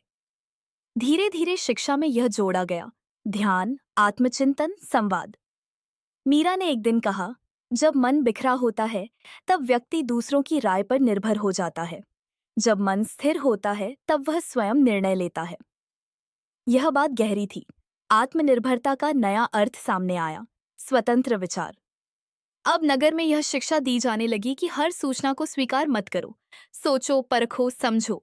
यही मानसिक आत्मनिर्भरता है। वर्षों बाद जब मीरा भी वृद्ध हुई, उसने अंतिम सभा में कहा, हमने पीढ़ियों से सीखा कि सहारा मत ढूंढो, पर आज मैं जोड़ना चाहती हूँ, स्वीकृति मत ढूंढो, प्रशंसा मत ढूंढो, पहचान मत ढूंढो। जब तुम अपने मूल्य को खुद जानते हो, तब दुनिया की तालियां जरूरी नहीं रहती। उसकी आंखों में शांति थी। उसने आगे कहा, यदि कभी तुम्हें लगे कि तुम अकेले हो तो याद रखना, अकेलापन खालीपन नहीं, अवसर है। वही तुम्हें तुम्हारी असली आवाज सुनाता है।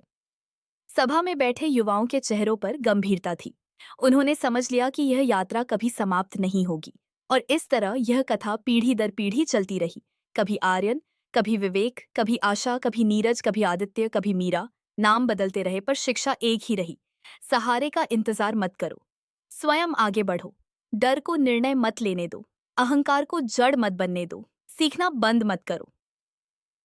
कहानी का ताना बाना, कहानी का अंतिम गहरा सार यही है, जब इंसान स्वयं का सहारा बन जाता है तो वह परिस्थितियों का गुलाम नहीं रहता।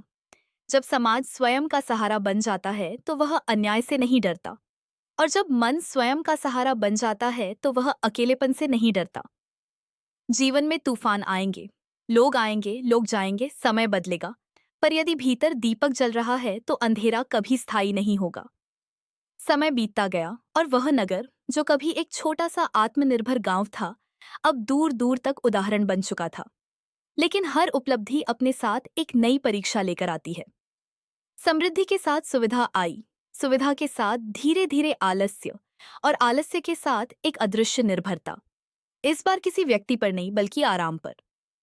नई पीढ़ी के कई युवाओं को संघर्ष की वह आग महसूस ही नहीं हुई थी, जिसने आर्यन, विवेक, आशा और नीरज को गढ़ा था। उनके पास संसाधन थे, शिक्षा थी, तकनीक थी, पर भीतर वह भूख कम होती जा रही थी जो आत्मनिर्भरता को जीवित रखती है। नगर की सभा में यह चिंता उठी कि कहीं आने वाली पीढ़ी सुविधा की गुलाम न बन जाए। तब एक बुजुर्ग ने कहा कि आत्मनिर्भरता केवल कठिन समय में नहीं परखी जाती, बल्कि अच्छे समय में भी उसे साधना पड़ता है, क्योंकि समृद्धि अक्सर मनुष्य को बाहर से मजबूत और भीतर से कमजोर बना देती है। इसी दौर में एक युवक उभरा। उसका नाम था सम्यक। वह समृद्ध परिवार से था। उसे संघर्ष की कहानी किताबों और सभाओं से ही पता थी। उसने भूख या अभाव का सामना नहीं किया था। एक दिन उसने स्वयं से पूछा कि क्या वह सच में आत्मनिर्भर है या केवल अपने पूर्वजों की मेहनत पर निर्भर है। यह प्रश्न उसे भीतर तक हिला गया। उसने निर्णय लिया कि वह अपने लिए एक नया मार्ग बनाएगा, ऐसा कार्य करेगा जो उसकी अपनी पहचान हो। उसने नगर से बाहर एक नए क्षेत्र में जाकर काम शुरू करने का निश्चय किया, जहां संसाधन कम थे और लोग अभी भी सहायता की प्रतीक्षा में जी रहे थे। जब उसने यह बात घर में कही तो कई लोगों ने उसे रोका। कहा कि जब सब कुछ यहाँ है तो क्यों अनिश्चितता में जाना। पर सम्यक ने शांत स्वर में उत्तर दिया कि यदि वह जोखिम से डर गया तो वह केवल सुविधा का वारिस कहलाएगा, आत्मनिर्भर व्यक्ति नहीं। वह नए क्षेत्र में पहुंचा तो वहां की परिस्थितियां कठिन थीं। पानी की कमी थी, शिक्षा का अभाव था और लोगों में निराशा थी। पहले कुछ महीनों तक उसकी बातों पर किसी ने ध्यान नहीं दिया, क्योंकि लोग बाहरी लोगों से वादे सुन सुनकर थक चुके थे। सम्यक ने भाषण देने के बजाय स्वयं काम करना शुरू किया। उसने सूखे तालाब की सफाई में हाथ लगाया, बच्चों को शाम को पढ़ाना शुरू किया और लोगों से संवाद किया कि वे अपनी छोटी छोटी शक्तियों को मिलाकर बड़ा परिवर्तन ला सकते हैं। शुरुआत में लोग संदेह में थे, पर धीरे धीरे कुछ युवक उसके साथ जुड़ने लगे। उसने उन्हें समझाया कि सहायता का अर्थ मुफ्त लाभ नहीं बल्कि क्षमता निर्माण है। कई बार असफलता मिली, योजनाएं विफल हुईं, संसाधन कम पड़े, पर उसने एक बात नहीं छोड़ी, प्रयास।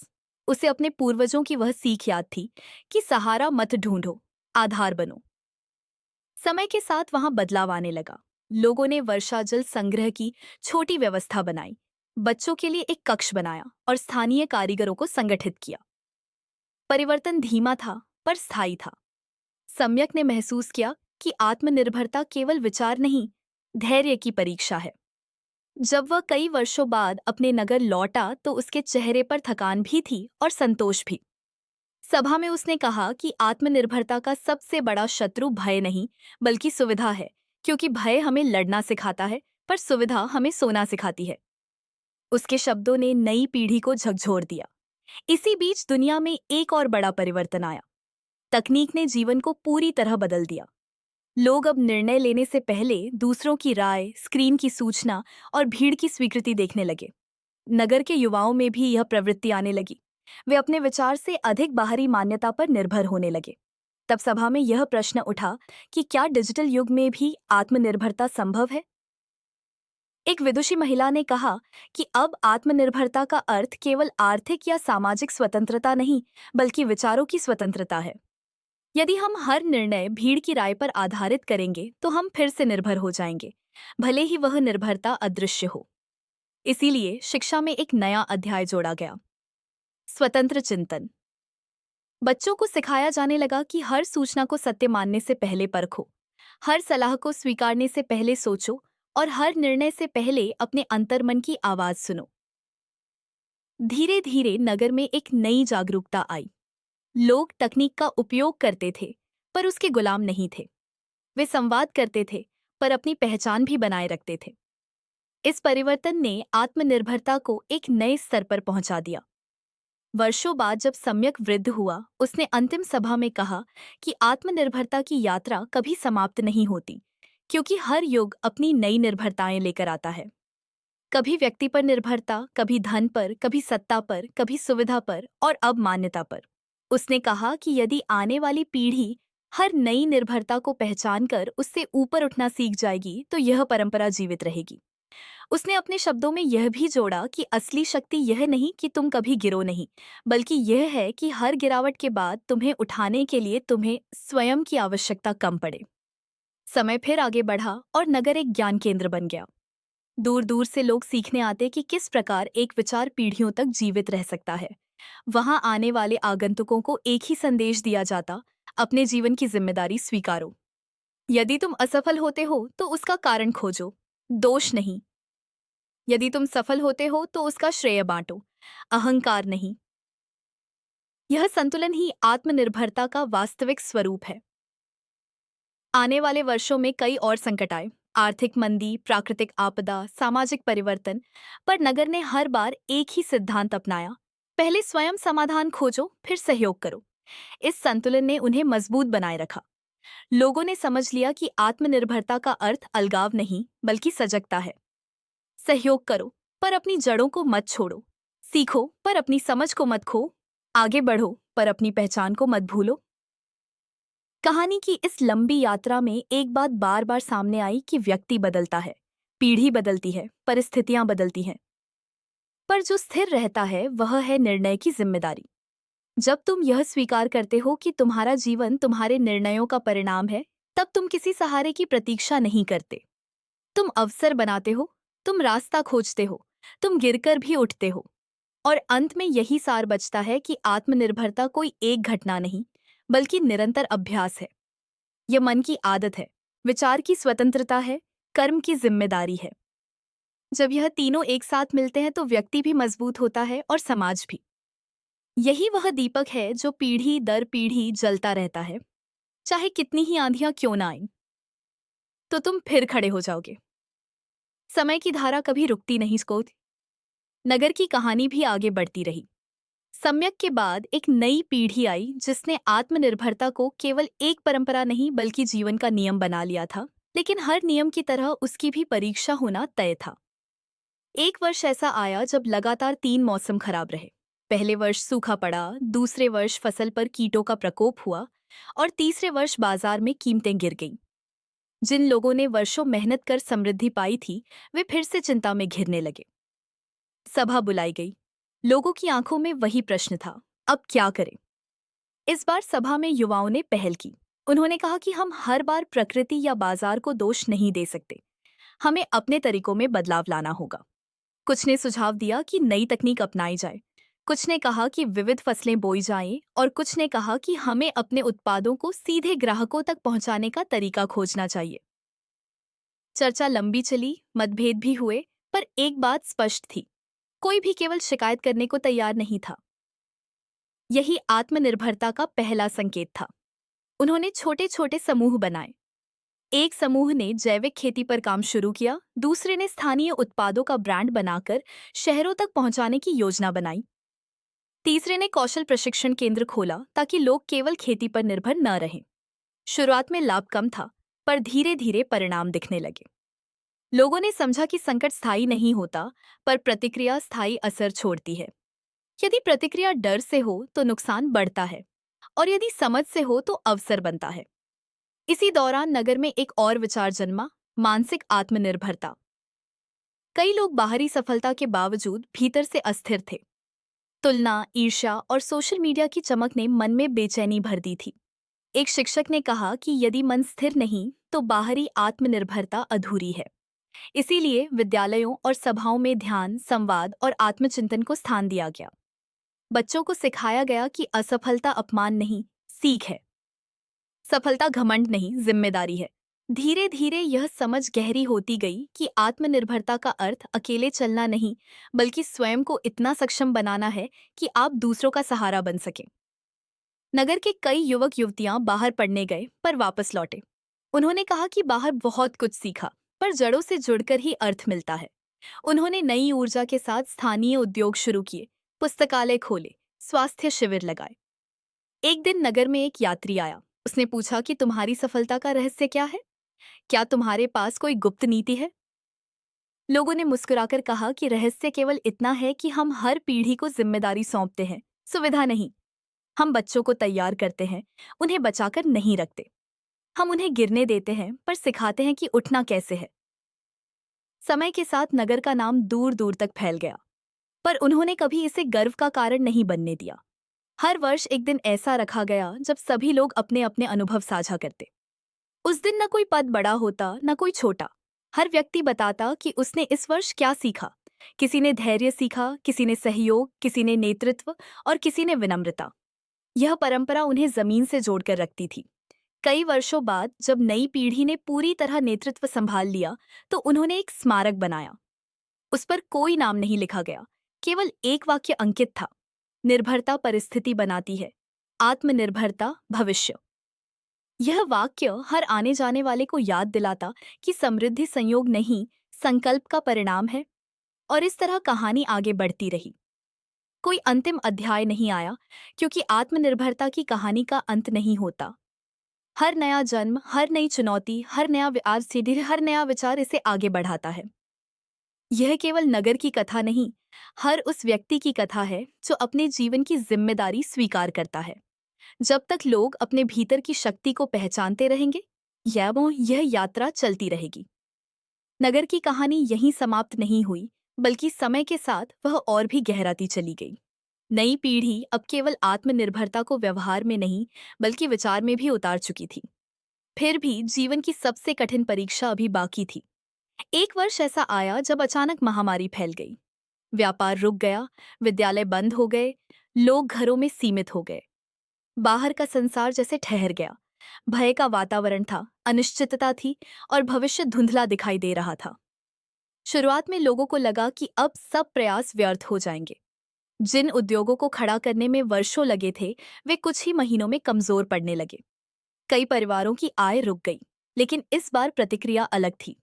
सभा ऑनलाइन हुई। युवाओं ने तकनीक का सहारा लिया। जिनके पास संसाधन थे, उन्होंने जरूरतमंदों के लिए सहायता कोष बनाया। जिन्होंने डिजिटल कौशल सीखा था, उन्होंने दूसरों को सिखाया कि घर से काम कैसे किया जाए। किसानों ने सीधे उपभोक्ताओं तक सामान पहुंचाने के नए तरीके निकाले। महिलाओं ने छोटे घरेलू उद्योगों को ऑनलाइन प्लेटफॉर्म से जोड़ा। धीरे धीरे संकट अवसर में बदलने लगा। लोगों ने महसूस किया कि आत्मनिर्भरता का अर्थ केवल भौतिक संसाधन नहीं, बल्कि अनुकूलन की क्षमता है। जो परिस्थितियों के साथ बदल सकता है, वही टिक सकता है। इस कठिन समय में एक और बात स्पष्ट हुई। मानसिक मजबूती सबसे बड़ा सहारा है। कुछ लोग भय में डूब गए, पर जिन्होंने ध्यान, संयम और सकारात्मक संवाद को अपनाया था, वे संतुलित रहे। उन्होंने दूसरों को भी संभाला। एक बुजुर्ग ने कहा, हमने पहले भी संकट देखे हैं, फर्क इतना है कि पहले संकट बाहर दिखता था, अब अदृश्य है। पर समाधान वही है, धैर्य, सहयोग और आत्मविश्वास। यह वाक्य पूरे नगर में फैल गया। लोगों ने तय किया कि वे अफवाहों से दूर रहेंगे, सत्यापित जानकारी पर भरोसा करेंगे और एक दूसरे का मनोबल बढ़ाएंगे। महामारी के बाद जब स्थिति सामान्य हुई, तो नगर पहले से अधिक सशक्त था। उन्होंने सीखा कि निर्भरता केवल दूसरों पर नहीं, परिस्थितियों पर भी हो सकती है। यदि हम स्थिरता को ही आधार मान लें, तो अचानक परिवर्तन हमें तोड़ देता है। इसीलिए उन्होंने लचीलापन को भी आत्मनिर्भरता का हिस्सा बना लिया। नई पीढ़ी ने शिक्षा में बदलाव किया। अब बच्चों को केवल किताबों का ज्ञान नहीं, बल्कि जीवन कौशल सिखाए जाने लगे। वित्तीय प्रबंधन, भावनात्मक संतुलन, संवाद कौशल, तकनीकी समझ, ये सब पाठ्यक्रम का हिस्सा बने। उद्देश्य यह था कि हर बच्चा भविष्य की अनिश्चितताओं के लिए तैयार हो। समय के साथ नगर में एक नई पहचान बनी, सशक्त समुदाय। लोग बाहर से आकर सीखने लगे कि संकट प्रबंधन कैसे किया जाए, सामूहिक नेतृत्व कैसे विकसित हो और आत्मनिर्भरता को संस्कृति कैसे बनाया जाए। पर नगर के लोग हमेशा कहते, हम विशेष नहीं, केवल सजग हैं। एक दिन एक युवा ने सभा में प्रश्न किया, क्या आत्मनिर्भरता का अर्थ यह है कि हमें कभी मदद नहीं लेनी चाहिए? इस बार उत्तर एक वृद्धा ने दिया। उसने कहा, मदद लेना कमजोरी नहीं, पर मदद पर टिके रहना कमजोरी है। आत्मनिर्भरता का अर्थ है कि यदि मदद न भी मिले तो तुम टूटो नहीं, और यदि तुम्हारे पास शक्ति है तो तुम किसी और का सहारा बनो। यह उत्तर नगर की नई परिभाषा बन गया। आत्मनिर्भरता अब स्वार्थ नहीं, सेवा का आधार बन चुकी थी। लोग स्वयं मजबूत बनते ताकि दूसरों को मजबूती दे सके। वर्षों बाद जब इतिहास लिखा गया, तो उसमें बड़े युद्ध या भव्य इमारतों का वर्णन नहीं था। उसमें छोटे छोटे निर्णयों का उल्लेख था। जब किसी ने शिकायत की जगह समाधान चुना, जब किसी ने डर की जगह साहस चुना, जब किसी ने निर्भरता की जगह जिम्मेदारी चुनी। और कहानी आज भी चल रही है। हर सुबह जब सूरज उगता है, नगर के लोग अपने अपने कार्यों में लग जाते हैं, यह जानते हुए कि जीवन स्थिर नहीं है। पर यदि मन स्थिर है, तो कोई भी तूफान स्थायी नहीं होता। यही उनकी असली पूंजी है। इस प्रकार आत्मनिर्भरता की यह यात्रा पीढ़ी दर पीढ़ी आगे बढ़ती रही, बदलती परिस्थितियों के साथ, पर अडिग मूल्यों के साथ। यह केवल एक नगर की कथा नहीं, बल्कि हर उस हृदय की कहानी है जो खुद को पहचान लेता है और कहता है, मैं सक्षम हूं, मैं प्रयास करूंगा, और यदि गिरूंगा तो फिर उठ खड़ा होऊंगा। समय फिर बदला। नगर अब केवल एक स्थान नहीं रहा था, वह एक विचार बन चुका था। दूर दूर तक लोग कहते, वहां के लोग अलग हैं, वहां शिकायत कम और समाधान अधिक होते हैं। पर हर विचार की तरह उसकी भी अगली परीक्षा आनी थी। इस बार संकट बाहरी नहीं, भीतरी था। धीरे धीरे समृद्धि बढ़ी, साधन बढ़े, सुविधाएं बढ़ी। और जहां सुविधा बढ़ती है, वहां एक अदृश्य खतरा भी जन्म लेता है, आलस्य। नई पीढ़ी के कुछ युवाओं ने सोचना शुरू किया कि अब संघर्ष की आवश्यकता नहीं। उन्होंने कहा, हमारे पास सब कुछ है, हमारे पूर्वजों ने मेहनत की, अब हमें क्यों उतना श्रम करना चाहिए? यही वह मोड़ था जहां आत्मनिर्भरता की असली परीक्षा शुरू हुई। क्योंकि बाहरी तूफान से बचना आसान है, पर अंदर उठती लापरवाही से बचना कठिन। नगर के बुजुर्गों ने कोई भाषण नहीं दिया। उन्होंने केवल एक निर्णय लिया। सुविधाएं रहेंगी, पर जिम्मेदारियां भी साथ रहेंगी। हर युवा को किसी न किसी सामाजिक कार्य में भाग लेना अनिवार्य किया गया। किसी को शिक्षा में योगदान देना था, किसी को पर्यावरण संरक्षण में, किसी को स्वास्थ्य सेवाओं में। शुरुआत में कुछ युवाओं ने विरोध किया। उन्हें लगा कि यह अनावश्यक बोझ है। पर धीरे धीरे जब उन्होंने लोगों की वास्तविक समस्याएं देखीं, गरीब परिवार, बीमार वृद्ध, संघर्ष करते किसान, तो उनके भीतर संवेदना जागी। उन्हें समझ आया कि आत्मनिर्भरता केवल अपने लिए खड़ा होना नहीं, बल्कि समाज को भी खड़ा रखना है। इसी दौरान नगर में एक नई समस्या आई, पर्यावरण का संकट। आसपास के क्षेत्रों में प्रदूषण बढ़ रहा था, जल स्रोत सूख रहे थे। नगर के सामने विकल्प था, या तो वे अपने उद्योग बढ़ाकर अधिक लाभ कमाएं, या प्रकृति की रक्षा के लिए सीमाएं तय करें। सभा में लंबी बहस हुई। अंततः निर्णय लिया गया कि विकास होगा, पर संतुलित होगा। कुछ परियोजनाएं रोकी गईं, वृक्षारोपण अभियान शुरू हुए, जल संरक्षण को प्राथमिकता दी गई। कई लोगों ने कहा कि इससे लाभ कम होगा, पर नगर के लोगों ने उत्तर दिया, यदि भविष्य सुरक्षित नहीं तो वर्तमान की समृद्धि व्यर्थ है। समय के साथ यह निर्णय सही साबित हुआ। जब आसपास के क्षेत्रों में जल संकट बढ़ा, तब नगर में पर्याप्त जल था। जब प्रदूषण से बीमारियां बढ़ीं, तब यहाँ का वातावरण अपेक्षाकृत स्वच्छ था। आत्मनिर्भरता ने उन्हें दीर्घकालिक सोच सिखा दी थी। एक और चुनौती आई। बाहरी निवेशकों ने नगर में बड़े उद्योग लगाने का प्रस्ताव रखा। वे बड़ी राशि देने को तैयार थे, पर शर्त यह थी कि निर्णयों पर उनका नियंत्रण होगा। यह प्रस्ताव आकर्षक था। कुछ लोगों ने कहा कि इससे तेजी से विकास होगा, पर सभा में एक वृद्ध खड़ा हुआ और बोला, यदि निर्णय का अधिकार चला गया तो आत्मनिर्भरता भी चली जाएगी। अंततः प्रस्ताव अस्वीकार कर दिया गया। नगर ने धीमी पर स्वतंत्र प्रगति को चुना। यह निर्णय कठिन था, पर भविष्य ने सिद्ध किया कि यह सही था। धीरे धीरे नगर की पहचान और मजबूत हुई। वहां के विद्यालयों में एक पाठ अनिवार्य था, संकट की तैयारी। बच्चों को सिखाया जाता कि जीवन में स्थिरता स्थायी नहीं होती। उन्हें छोटे छोटे अभ्यास दिए जाते, कभी सीमित संसाधनों में कार्य करना, कभी अचानक बदलावों के साथ तालमेल बिठाना। यह सब उन्हें मानसिक रूप से मजबूत बनाता। एक दिन एक बच्चा अपने शिक्षक से बोला, क्या हम कभी पूरी तरह सुरक्षित हो सकते हैं? शिक्षक ने मुस्कुराकर कहा, सुरक्षा बाहर नहीं, भीतर होती है। यदि तुम्हें अपने निर्णयों पर भरोसा है तो तुम हर परिस्थिति में सुरक्षित हो। वर्षों बीतते गए। नगर ने उतार चढ़ाव देखे, पर हर बार एक ही सूत्र काम आया, जिम्मेदारी। लोग दूसरों से अपेक्षा कम और स्वयं से अपेक्षा अधिक रखते थे। यही उनका बल था। अंततः जब इतिहासकारों ने इस नगर का अध्ययन किया, तो उन्होंने पाया कि इसकी सफलता का कारण कोई विशेष संसाधन नहीं था। संसाधन तो कई स्थानों पर थे, फर्क था मानसिकता में। यहाँ के लोग समस्या को अवसर में बदलना जानते थे, सहायता का स्वागत करते थे, पर उस पर निर्भर नहीं रहते थे, और समृद्धि के साथ विनम्रता बनाए रखते थे। और इस तरह यह कथा आगे बढ़ती रही।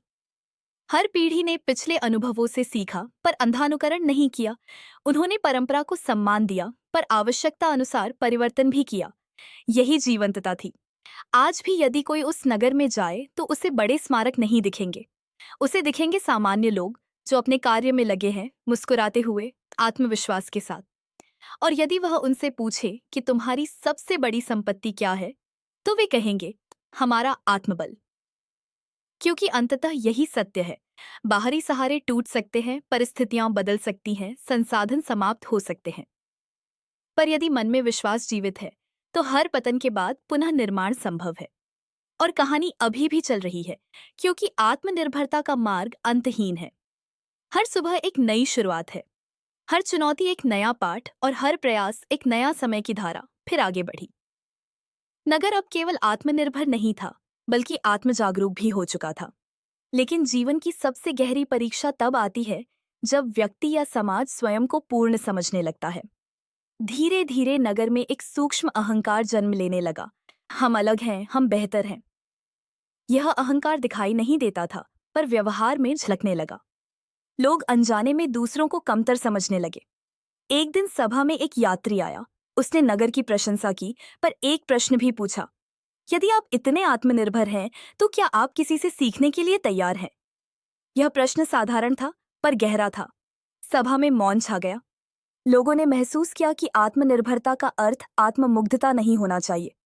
उस दिन से नगर में एक नई परंपरा शुरू हुई। हर वर्ष वे किसी अन्य स्थान से सीखने जाते।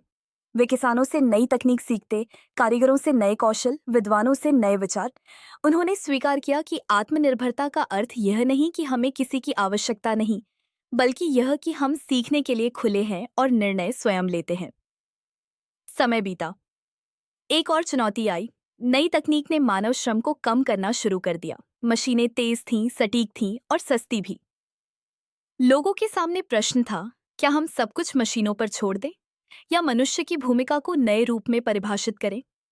नगर ने तीसरा रास्ता चुना। उन्होंने तकनीक को अपनाया, पर मानव कौशल को भी महत्व दिया। मशीनें उत्पादन में सहायक बनी, पर रचनात्मकता और निर्णय मनुष्य के हाथ में रहे। उन्होंने युवाओं को सिखाया कि तकनीक का उपयोग करो, पर उसके गुलाम मत बनो। यह संतुलन उन्हें भविष्य के लिए तैयार कर रहा था। इसी बीच एक और गहरी घटना हुई। नगर के एक युवा नेता को बड़ी सफलता मिली। उसे बाहरी दुनिया से सम्मान मिला, पुरस्कार मिले।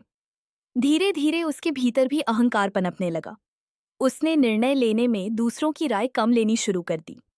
कुछ समय तक सब ठीक चलता रहा, पर फिर एक गलत निर्णय ने नगर को आर्थिक नुकसान पहुंचा दिया। सभा बुलाई गई। इस बार वातावरण भारी था, पर किसी ने आरोप नहीं लगाए। सबने शांतिपूर्वक स्थिति का विश्लेषण किया। उस युवा नेता ने स्वयं स्वीकार किया, मैंने सामूहिक बुद्धि की शक्ति को कम आंका। यह स्वीकारोक्ति आसान नहीं थी, पर यही उसकी सबसे बड़ी जीत थी। नगर ने उसे दोषी नहीं ठहराया, बल्कि सीख के रूप में लिया। उन्होंने फिर से यह सिद्धांत दोहराया, नेतृत्व जिम्मेदारी है, अधिकार नहीं। धीरे धीरे नगर ने यह समझ लिया कि आत्मनिर्भरता 3 स्तंभों पर टिकी है: स्वयं पर विश्वास, सामूहिक सहयोग और निरंतर सीखने की प्रवृत्ति। यदि इनमें से कोई एक भी कमजोर पड़े तो संतुलन बिगड़ जाता है। वर्षों बाद जब नई पीढ़ी फिर नेतृत्व में आई तो उन्होंने एक अनोखा प्रयोग किया। उन्होंने हर व्यक्ति को वर्ष में 1 सप्ताह चिंतन अवकाश देने की परंपरा शुरू की। उस सप्ताह व्यक्ति अपने जीवन, निर्णयों और लक्ष्यों पर विचार करता। इससे लोग दौड़ में खो नहीं जाते थे, वे रुककर दिशा भी देखते थे। धीरे धीरे नगर की पहचान केवल समृद्धि से नहीं, बल्कि संतुलन से होने लगी। लोग कहते, वहां प्रगति है पर शांति भी है, वहां तकनीक है पर संवेदना भी है, वहां स्वतंत्रता है पर अनुशासन भी है। एक दिन एक बालक ने अपने दादा से पूछा, दादा, आत्मनिर्भरता की सबसे बड़ी परीक्षा क्या है?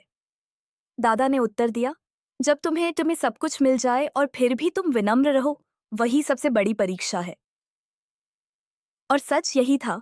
नगर ने गरीबी देखी थी, संघर्ष देखा था, संकट देखे थे, पर सबसे कठिन था समृद्धि के बीच संतुलन बनाए रखना। उन्होंने यह भी सीख लिया। अब यह कथा केवल एक स्थान की नहीं रही, यह एक विचारधारा बन गई कि व्यक्ति, परिवार और समाज तभी टिकाऊ बनते हैं जब वे जिम्मेदारी स्वीकार करते हैं, सीखने को तैयार रहते हैं और सफलता में भी सजग रहते हैं। आज भी जब सूरज उगता है, नगर के लोग अपने कार्यों में लग जाते हैं। कोई खेत में, कोई प्रयोगशाला में, कोई विद्यालय में, कोई सेवा कार्य में। पर हर व्यक्ति के मन में एक ही वाक्य गूंजता है, यदि सहारा मिले तो धन्यवाद, यदि न मिले तो भी मैं खड़ा रहूंगा। और कहानी यहीं रुकती नहीं, क्योंकि हर नई सुबह एक नया अध्याय है। आत्मनिर्भरता कोई गंतव्य नहीं, बल्कि जीवन का सतत अभ्यास है। जो इसे समझ लेता है वह परिस्थिति का दास नहीं, अपने निर्णयों का स्वामी बन जाता है। समय की यात्रा फिर आगे बढ़ी। अब नगर के लोग केवल अपने वर्तमान की नहीं, आने वाली पीढ़ियों की भी चिंता करने लगे थे। उन्होंने समझ लिया था कि आत्मनिर्भरता का असली अर्थ केवल अपने जीवन को संभाल लेना नहीं, बल्कि भविष्य को सुरक्षित करना है। इसी सोच के साथ उन्होंने एक नई दिशा में कदम बढ़ाया, चरित्र निर्माण। उन्होंने पाया कि ज्ञान, धन और साधन तो मिल सकते हैं, पर यदि चरित्र कमजोर हो जाए तो सब व्यर्थ हो जाता है। इसीलिए विद्यालयों में एक नया विषय जोड़ा गया, नैतिक निर्णय। बच्चों को काल्पनिक परिस्थितियां दी जाती और उनसे पूछा जाता कि वे क्या निर्णय लेंगे। उद्देश्य यह था कि वे सोचें, तर्क करें और सही गलत को समझें। धीरे धीरे यह अभ्यास उनके व्यक्तित्व का हिस्सा बन गया। इसी बीच नगर में एक विवाद खड़ा हुआ। दो बड़े परिवारों के बीच जमीन को लेकर मतभेद हो गया। मामला बढ़ता गया और तनाव फैलने लगा। लोग सोचने लगे कि अब यह एक बड़ी समस्या बन सकती है। पर इस बार समाधान भी अलग था। दोनों पक्षों को सभा में बुलाया गया। किसी ने आरोप नहीं लगाए, केवल तथ्य रखे गए। फिर पूछा गया, क्या आप इस विवाद से बड़ा अपने संबंध को मानते हैं? यह प्रश्न दोनों परिवारों के लिए कठिन था। कुछ समय के मौन के बाद उन्होंने समझौता कर लिया। भूमि का बंटवारा हुआ, पर रिश्ते नहीं टूटे। इस घटना ने नगर को एक और शिक्षा दी। आत्मनिर्भरता का अर्थ जिद नहीं, बल्कि न्याय और संतुलन है। यदि हम अपने निर्णयों में निष्पक्ष नहीं, तो आत्मनिर्भरता भी स्वार्थ बन जाती है। धीरे धीरे नगर में एक और बदलाव आया। लोग अपनी असफलताओं को छिपाने की बजाय साझा करने लगे। हर वर्ष एक असफलता सम्मेलन आयोजित किया जाने लगा, जहां लोग खुलकर बताते कि वे कहां चूके और क्या सीखा। इससे दो लाभ हुए। पहला, असफलता का भय कम हुआ। दूसरा, दूसरों को अनुभव से सीखने का अवसर मिला। समय के साथ नगर में कला और साहित्य का भी विकास हुआ। कविताएं लिखी जाने लगीं, नाटक मंचित होने लगे, गीत रचे जाने लगे, जिनमें आत्मबल और साहस की बातें होती। यह सब केवल मनोरंजन नहीं था, बल्कि सामूहिक चेतना को मजबूत करने का माध्यम था। जब समाज अपने मूल्यों को कला में ढाल देता है, तो वे पीढ़ियों तक जीवित रहते हैं। एक दिन एक वृद्ध साधु नगर में आया। उसने लोगों से कहा, तुमने बहुत कुछ सीख लिया है, पर एक बात याद रखो। मार्जनाए सौसिकाय, सबसे बड़ा सहारा अंततः तुम्हारा विवेक है। यदि वह जागृत है, तो कोई भी परिस्थिति तुम्हें पराजित नहीं कर सकती। यह वाक्य लोगों के मन में बस गया। नगर के लोग अब समझ चुके थे कि आत्मनिर्भरता केवल शरीर और बुद्धि की नहीं, आत्मा की भी होती है। उन्होंने ध्यान, सेवा और अध्ययन को जीवन का हिस्सा बना लिया। सुबह कुछ समय स्वयं के लिए, दिन भर कर्म के लिए और शाम परिवार और समाज के लिए। यह संतुलन उन्हें स्थिर रखता था। वर्षों बाद जब नई पीढ़ी ने इतिहास पढ़ा, तो उन्हें युद्ध या बड़े चमत्कार नहीं मिले। उन्हें छोटे छोटे निर्णयों की श्रृंखला मिली, जहां लोगों ने डर की जगह साहस चुना, लालच की जगह संतुलन और निर्भरता की जगह जिम्मेदारी। आज भी नगर में कोई पूछे कि तुम्हारी सबसे बड़ी उपलब्धि क्या है, तो उत्तर मिलता है, हमने परिस्थितियों को नहीं, अपने स्वभाव को बदला। क्योंकि उन्होंने समझ लिया था कि बाहरी दुनिया हमेशा बदलती रहेगी। यदि मनुष्य भीतर से स्थिर है, तो परिवर्तन भी उसे मजबूत बनाता है। और इस प्रकार यह कथा अनंत हो जाती है। हर नया जन्म, हर नया विचार, हर नया संघर्ष इस कहानी में एक और अध्याय जोड़ देता है। आत्मनिर्भरता कोई समाप्त होने वाली यात्रा नहीं, यह हर दिन का अभ्यास है। जब व्यक्ति यह स्वीकार कर लेता है कि उसका पहला सहारा उसका स्वयं का संकल्प है, तब जीवन का हर मोड़ एक अवसर बन जाता है। यही इस पूरी गाथा का सार है। सहारे मिलें तो आभार, न मिलें तो आत्मबल। क्योंकि अंततः वही मनुष्य विजयी होता है जो स्वयं को संभालना सीख लेता है। समय के साथ नगर की कथा और भी सूक्ष्म होती चली गई। अब वहां बाहरी संकट कम और आंतरिक साधना अधिक थी। लोग समझ चुके थे कि आत्मनिर्भरता केवल बाहरी संरचना नहीं, भीतर की स्थिति है। फिर भी जीवन की यात्रा कभी सीधी रेखा नहीं होती। एक दिन नगर के युवाओं में एक नया प्रश्न उठा, क्या हम अपने सपनों का पीछा करें या समाज की अपेक्षाओं का? यह प्रश्न साधारण नहीं था। कई युवा कलाकार बनना चाहते थे, कुछ शोध करना चाहते थे, कुछ दूर देशों में अनुभव लेना चाहते थे। पर उनके मन में यह भी था कि कहीं यह व्यक्तिगत आकांक्षा सामूहिक उत्तरदायित्व से दूर तो नहीं कर देगी। सभा में इस विषय पर लंबी चर्चा हुई। अंततः यह समझ उभरी कि आत्मनिर्भरता का अर्थ अपनी आवाज को दबाना नहीं है। यदि व्यक्ति अपने स्वभाव के अनुसार कार्य नहीं करेगा, तो वह भीतर से अपूर्ण रहेगा। इसीलिए निर्णय लिया गया कि हर व्यक्ति को अपने मार्ग चुनने की स्वतंत्रता होगी, पर वह अपने मूल्यों को नहीं छोड़ेगा। जो बाहर जाएगा वह सीख लेकर लौटेगा, जो यहीं रहेगा वह भी खुले मन से परिवर्तन स्वीकार करेगा। कुछ वर्षों बाद यही निर्णय नगर के लिए वरदान साबित हुआ। जो युवा बाहर गए थे, वे नए विचार, नई तकनीक और नए अनुभव लेकर लौटे। उन्होंने नगर को आधुनिकता से जोड़ा, पर उसकी आत्मा को सुरक्षित रखा। यह संतुलन ही उनकी शक्ति बना। इसी दौरान एक और घटना हुई जिसने सबको गहराई से सोचने पर मजबूर कर दिया। नगर में एक भयंकर आग लगी, जिसने कई घरों को नुकसान पहुंचाया। वर्षों की मेहनत कुछ ही घंटों में राख हो गई। लोग स्तब्ध थे। जिनके घर जले थे वे निराशा में डूब सकते थे। पर यहाँ आत्मनिर्भरता की असली परीक्षा थी। अगले ही दिन नगर के लोग एकत्र हुए। किसी ने दान की घोषणा नहीं की, किसी ने करुणा के बड़े शब्द नहीं कहे।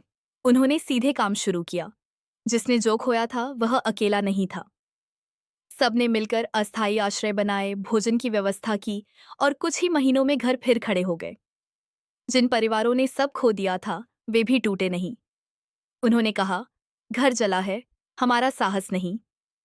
इस घटना ने एक बार फिर सिद्ध किया कि आत्मनिर्भरता का अर्थ अकेलापन नहीं, बल्कि आत्मबल के साथ सामूहिक सहयोग है। यदि हर व्यक्ति भीतर से मजबूत है तो समाज स्वतः मजबूत बन जाता है। धीरे धीरे नगर में एक और विचार पनपा, कृतज्ञता। उन्होंने पाया कि आत्मनिर्भरता के मार्ग पर चलते चलते कहीं कहीं कठोरता आ जाती है। इसीलिए हर वर्ष एक दिन आभार दिवस मनाया जाने लगा। उस दिन लोग उन परिस्थितियों को भी धन्यवाद देते जिन्होंने उन्हें चुनौती दी, क्योंकि उन्हीं चुनौतियों ने उन्हें मजबूत बनाया। समय की धारा फिर आगे बढ़ी। अब नगर में नई पीढ़ी पूरी तरह नेतृत्व कर रही थी। बुजुर्ग केवल मार्गदर्शन देते, डायरेक्टली देते, निर्णय युवा लेते। यह परिवर्तन सहज नहीं था, पर वर्षों की तैयारी ने इसे सरल बना दिया। युवाओं ने नई नीतियां बनाई, पर्यावरण और शिक्षा पर और ध्यान दिया, और तकनीक के साथ मानवीय मूल्यों का संतुलन बनाए रखा। एक शाम सूर्यास्त के समय नगर के चौक में एक बालक खड़ा था। उसने अपने पिता से पूछा, पिताजी, क्या हम हमेशा ऐसे ही मजबूत रहेंगे?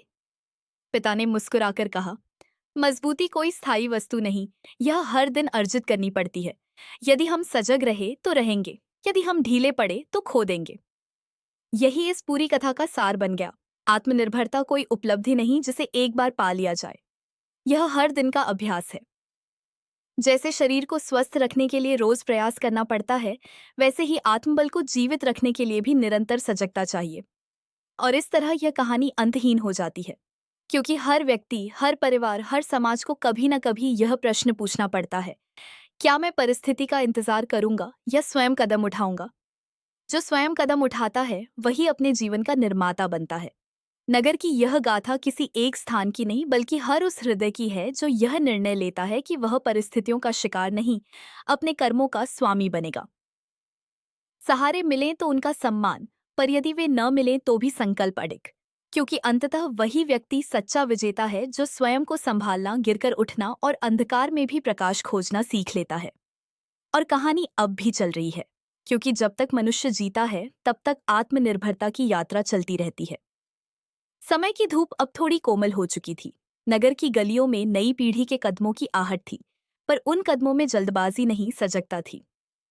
इतने वर्षों की साधना ने उन्हें सिखा दिया था कि तेज चलना और सही दिशा में चलना दो अलग बातें हैं, और दिशा का निर्णय हमेशा भीतर से आता है, बाहर से नहीं।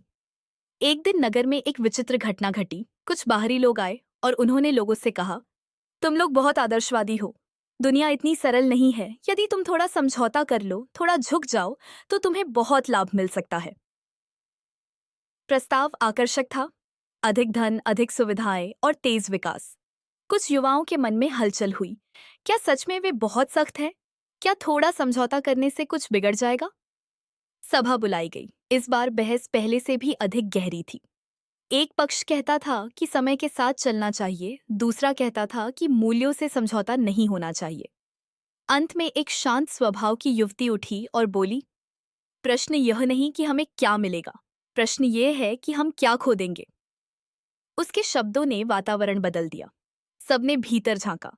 उन्होंने पाया कि धन और विकास फिर से कमाए जा सकते हैं, पर चरित्र एक बार दरक जाए तो उसे संभालना कठिन होता है। निर्णय लिया गया कि वे प्रगति करेंगे, पर अपने सिद्धांतों की कीमत पर नहीं। बाहरी लोग चले गए। कुछ ने नगर का मजाक उड़ाया, पर समय ने फिर साबित किया कि दृढ़ता का फल देर से सही मिलता अवश्य है। इसी बीच नगर में एक नया प्रयोग शुरू हुआ, स्वनिर्णय अभ्यास। हर व्यक्ति को वर्ष में एक बार ऐसा कार्य करना होता था जो उसे डराता हो। कोई सार्वजनिक मंच पर बोलता, कोई नया कौशल सीखता, कोई पुरानी गलती स्वीकार करता। उद्देश्य यह था कि लोग अपने भय का सामना करें, क्योंकि आत्मनिर्भरता का सबसे बड़ा शत्रु भय ही है। धीरे धीरे लोगों ने देखा कि जब वे अपने डर को पहचान लेते हैं तो वह छोटा हो जाता है। जो व्यक्ति स्वयं से नहीं भागता वह परिस्थितियों से भी नहीं भागता। यही अभ्यास बच्चों में भी शुरू हुआ। उन्हें सिखाया गया कि असफलता पर रोना नहीं, विश्लेषण करना है। आलोचना से घबराना नहीं, सीखना है। वर्षों बाद नगर में एक बड़ा परिवर्तन आया। अब वहां की व्यवस्था इतनी सुदृढ़ थी कि कोई भी निर्णय एक व्यक्ति पर निर्भर नहीं था। हर व्यवस्था में पारदर्शिता थी, हर निर्णय सामूहिक विचार से होता था। इससे एक लाभ हुआ, यदि कोई चूक भी जाए तो व्यवस्था नहीं टूटती। आत्मनिर्भरता अब व्यक्ति से आगे बढ़कर प्रणाली का हिस्सा बन चुकी थी। एक शाम नगर के प्राचीन वटवृक्ष के नीचे कुछ बुजुर्ग बैठे थे। उन्होंने पीछे मुड़कर देखा। सूखा, महामारी, आग, विवाद, प्रलोभन, कितनी परीक्षाएं आईं, पर हर बार समाज ने स्वयं को संभाला। एक बुजुर्ग ने कहा, हमने कभी यह दावा नहीं किया कि हम अजेय हैं। हमने केवल यह निश्चय किया कि हम प्रयास छोड़ेंगे नहीं। यही उनका रहस्य था। अब नगर में आने वाला हर अतिथि एक बात अवश्य महसूस करता। यहाँ लोग शांत हैं पर कमजोर नहीं, विनम्र हैं पर निर्भर नहीं। वे सहायता स्वीकार करते हैं पर उस पर टिके नहीं रहते। वे सफलता का आनंद लेते हैं पर उससे चिपकते नहीं, क्योंकि उन्हें पता है कि जीवन परिवर्तनशील है। धीरे धीरे यह विचार आसपास के क्षेत्रों में फैलने लगा। कई स्थानों ने इसी मॉडल को अपनाया। छोटे समूह, साझा निर्णय, व्यक्तिगत जिम्मेदारी और निरंतर आत्मचिंतन। यह किसी एक नेता की देन नहीं थी, यह सामूहिक चेतना का परिणाम था। और अब जब एक नई सुबह नगर पर उगती है, तो बच्चे खेलते हुए भी यह जानते हैं कि जीवन केवल सुविधा का नाम नहीं, साधना का नाम है।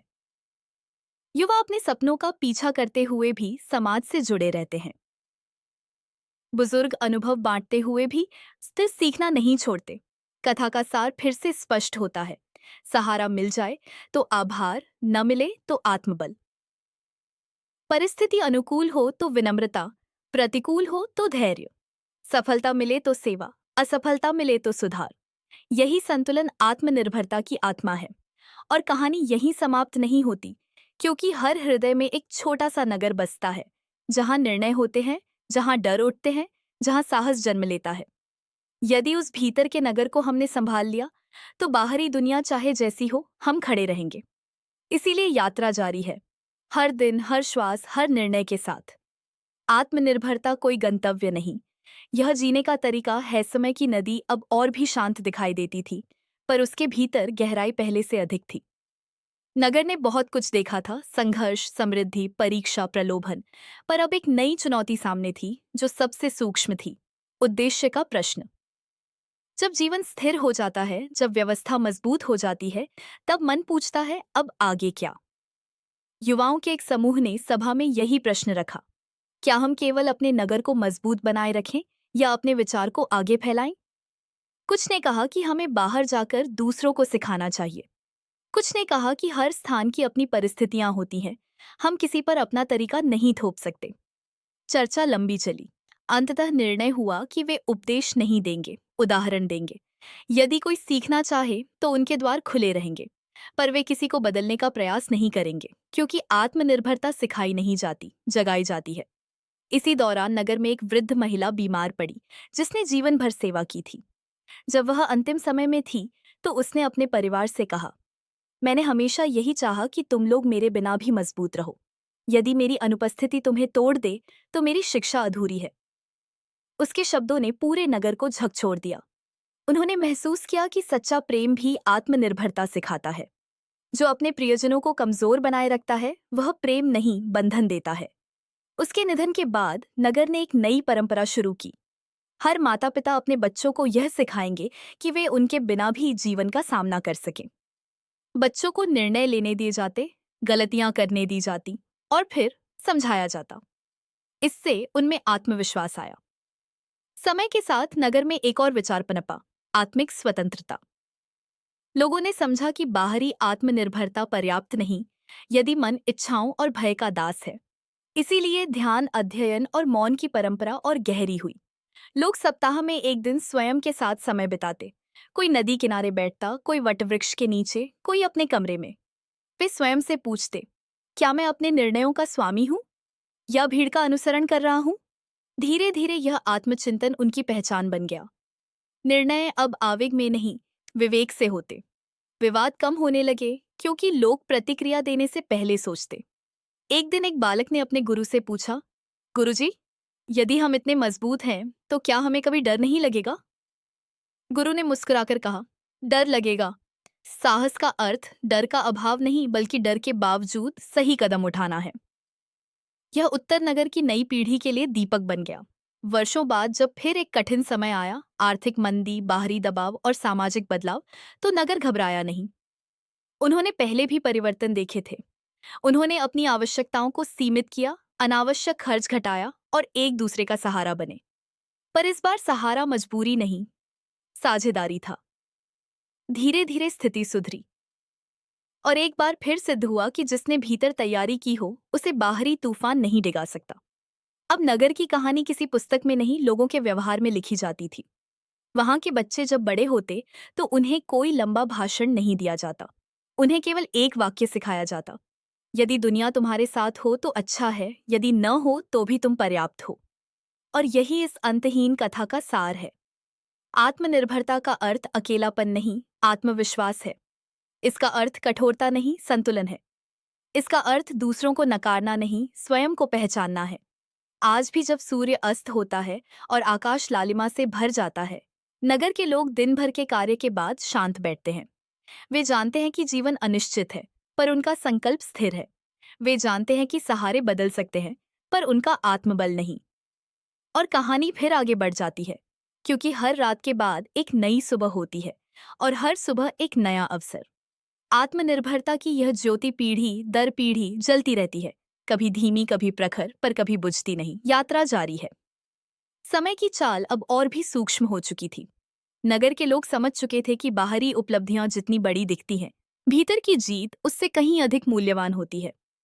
पर जीवन का एक और पहलू अभी शेष था, क्षमा। एक घटना ने सबको झकझोर दिया।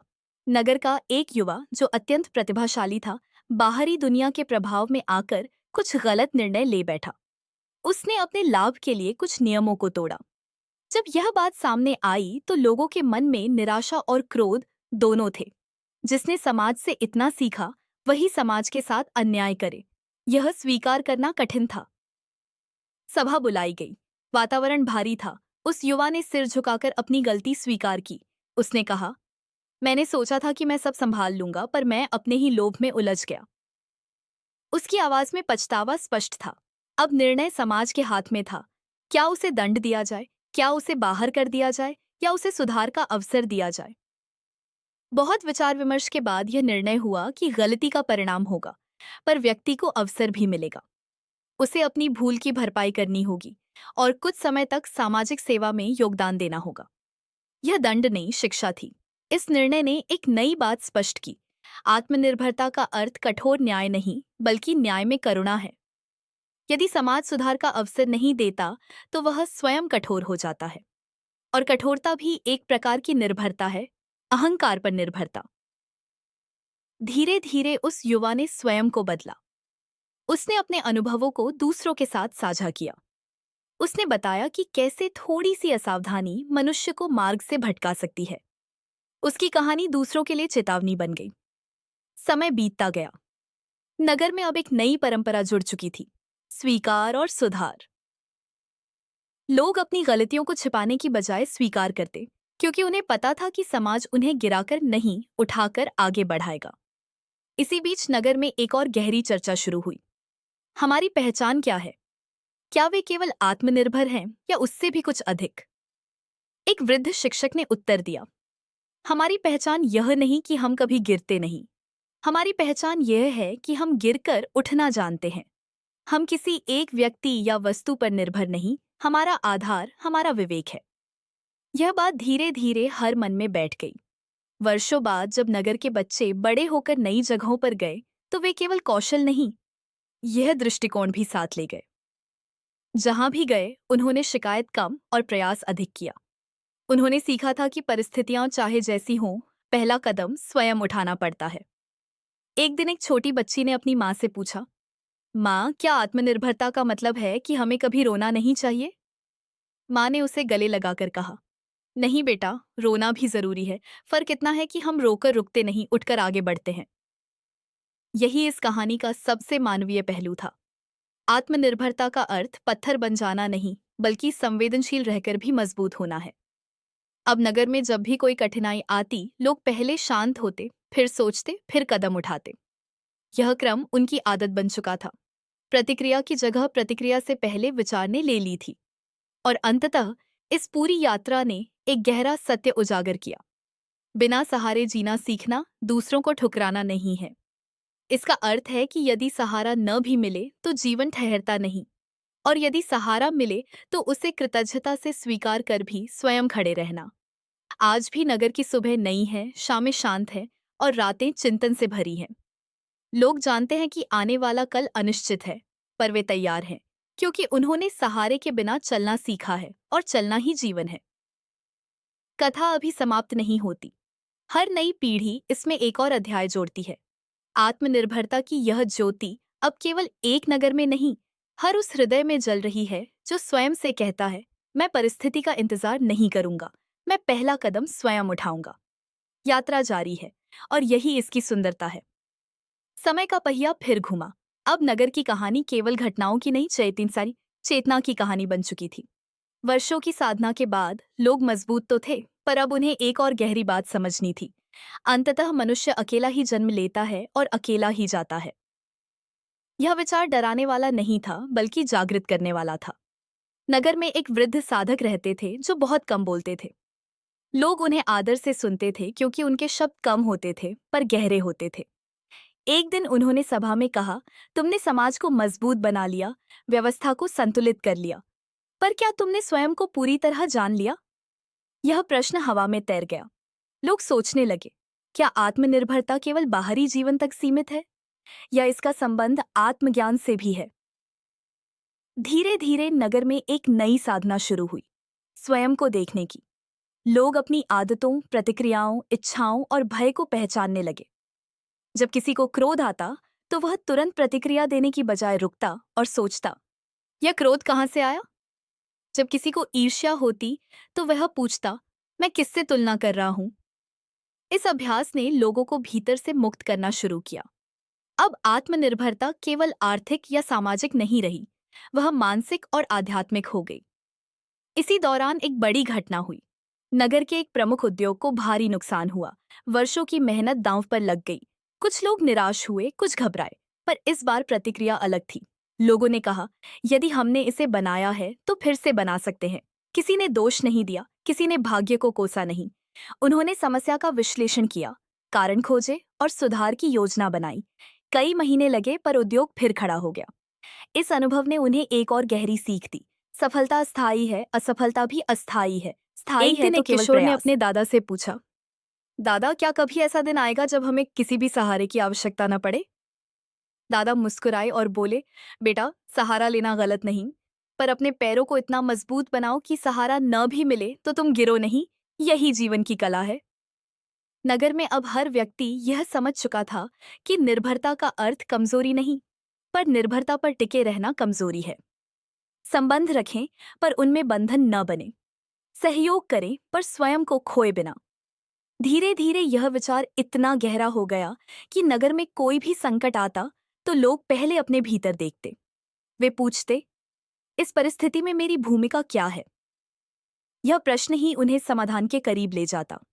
वर्षों बाद जब एक नई पीढ़ी ने नेतृत्व संभाला, तो उन्होंने एक शपथ ली, हम सुविधा के कारण कमजोर नहीं बनेंगे, हम कठिनाई से डरेंगे नहीं, हम अपने निर्णयों की जिम्मेदारी लेंगे।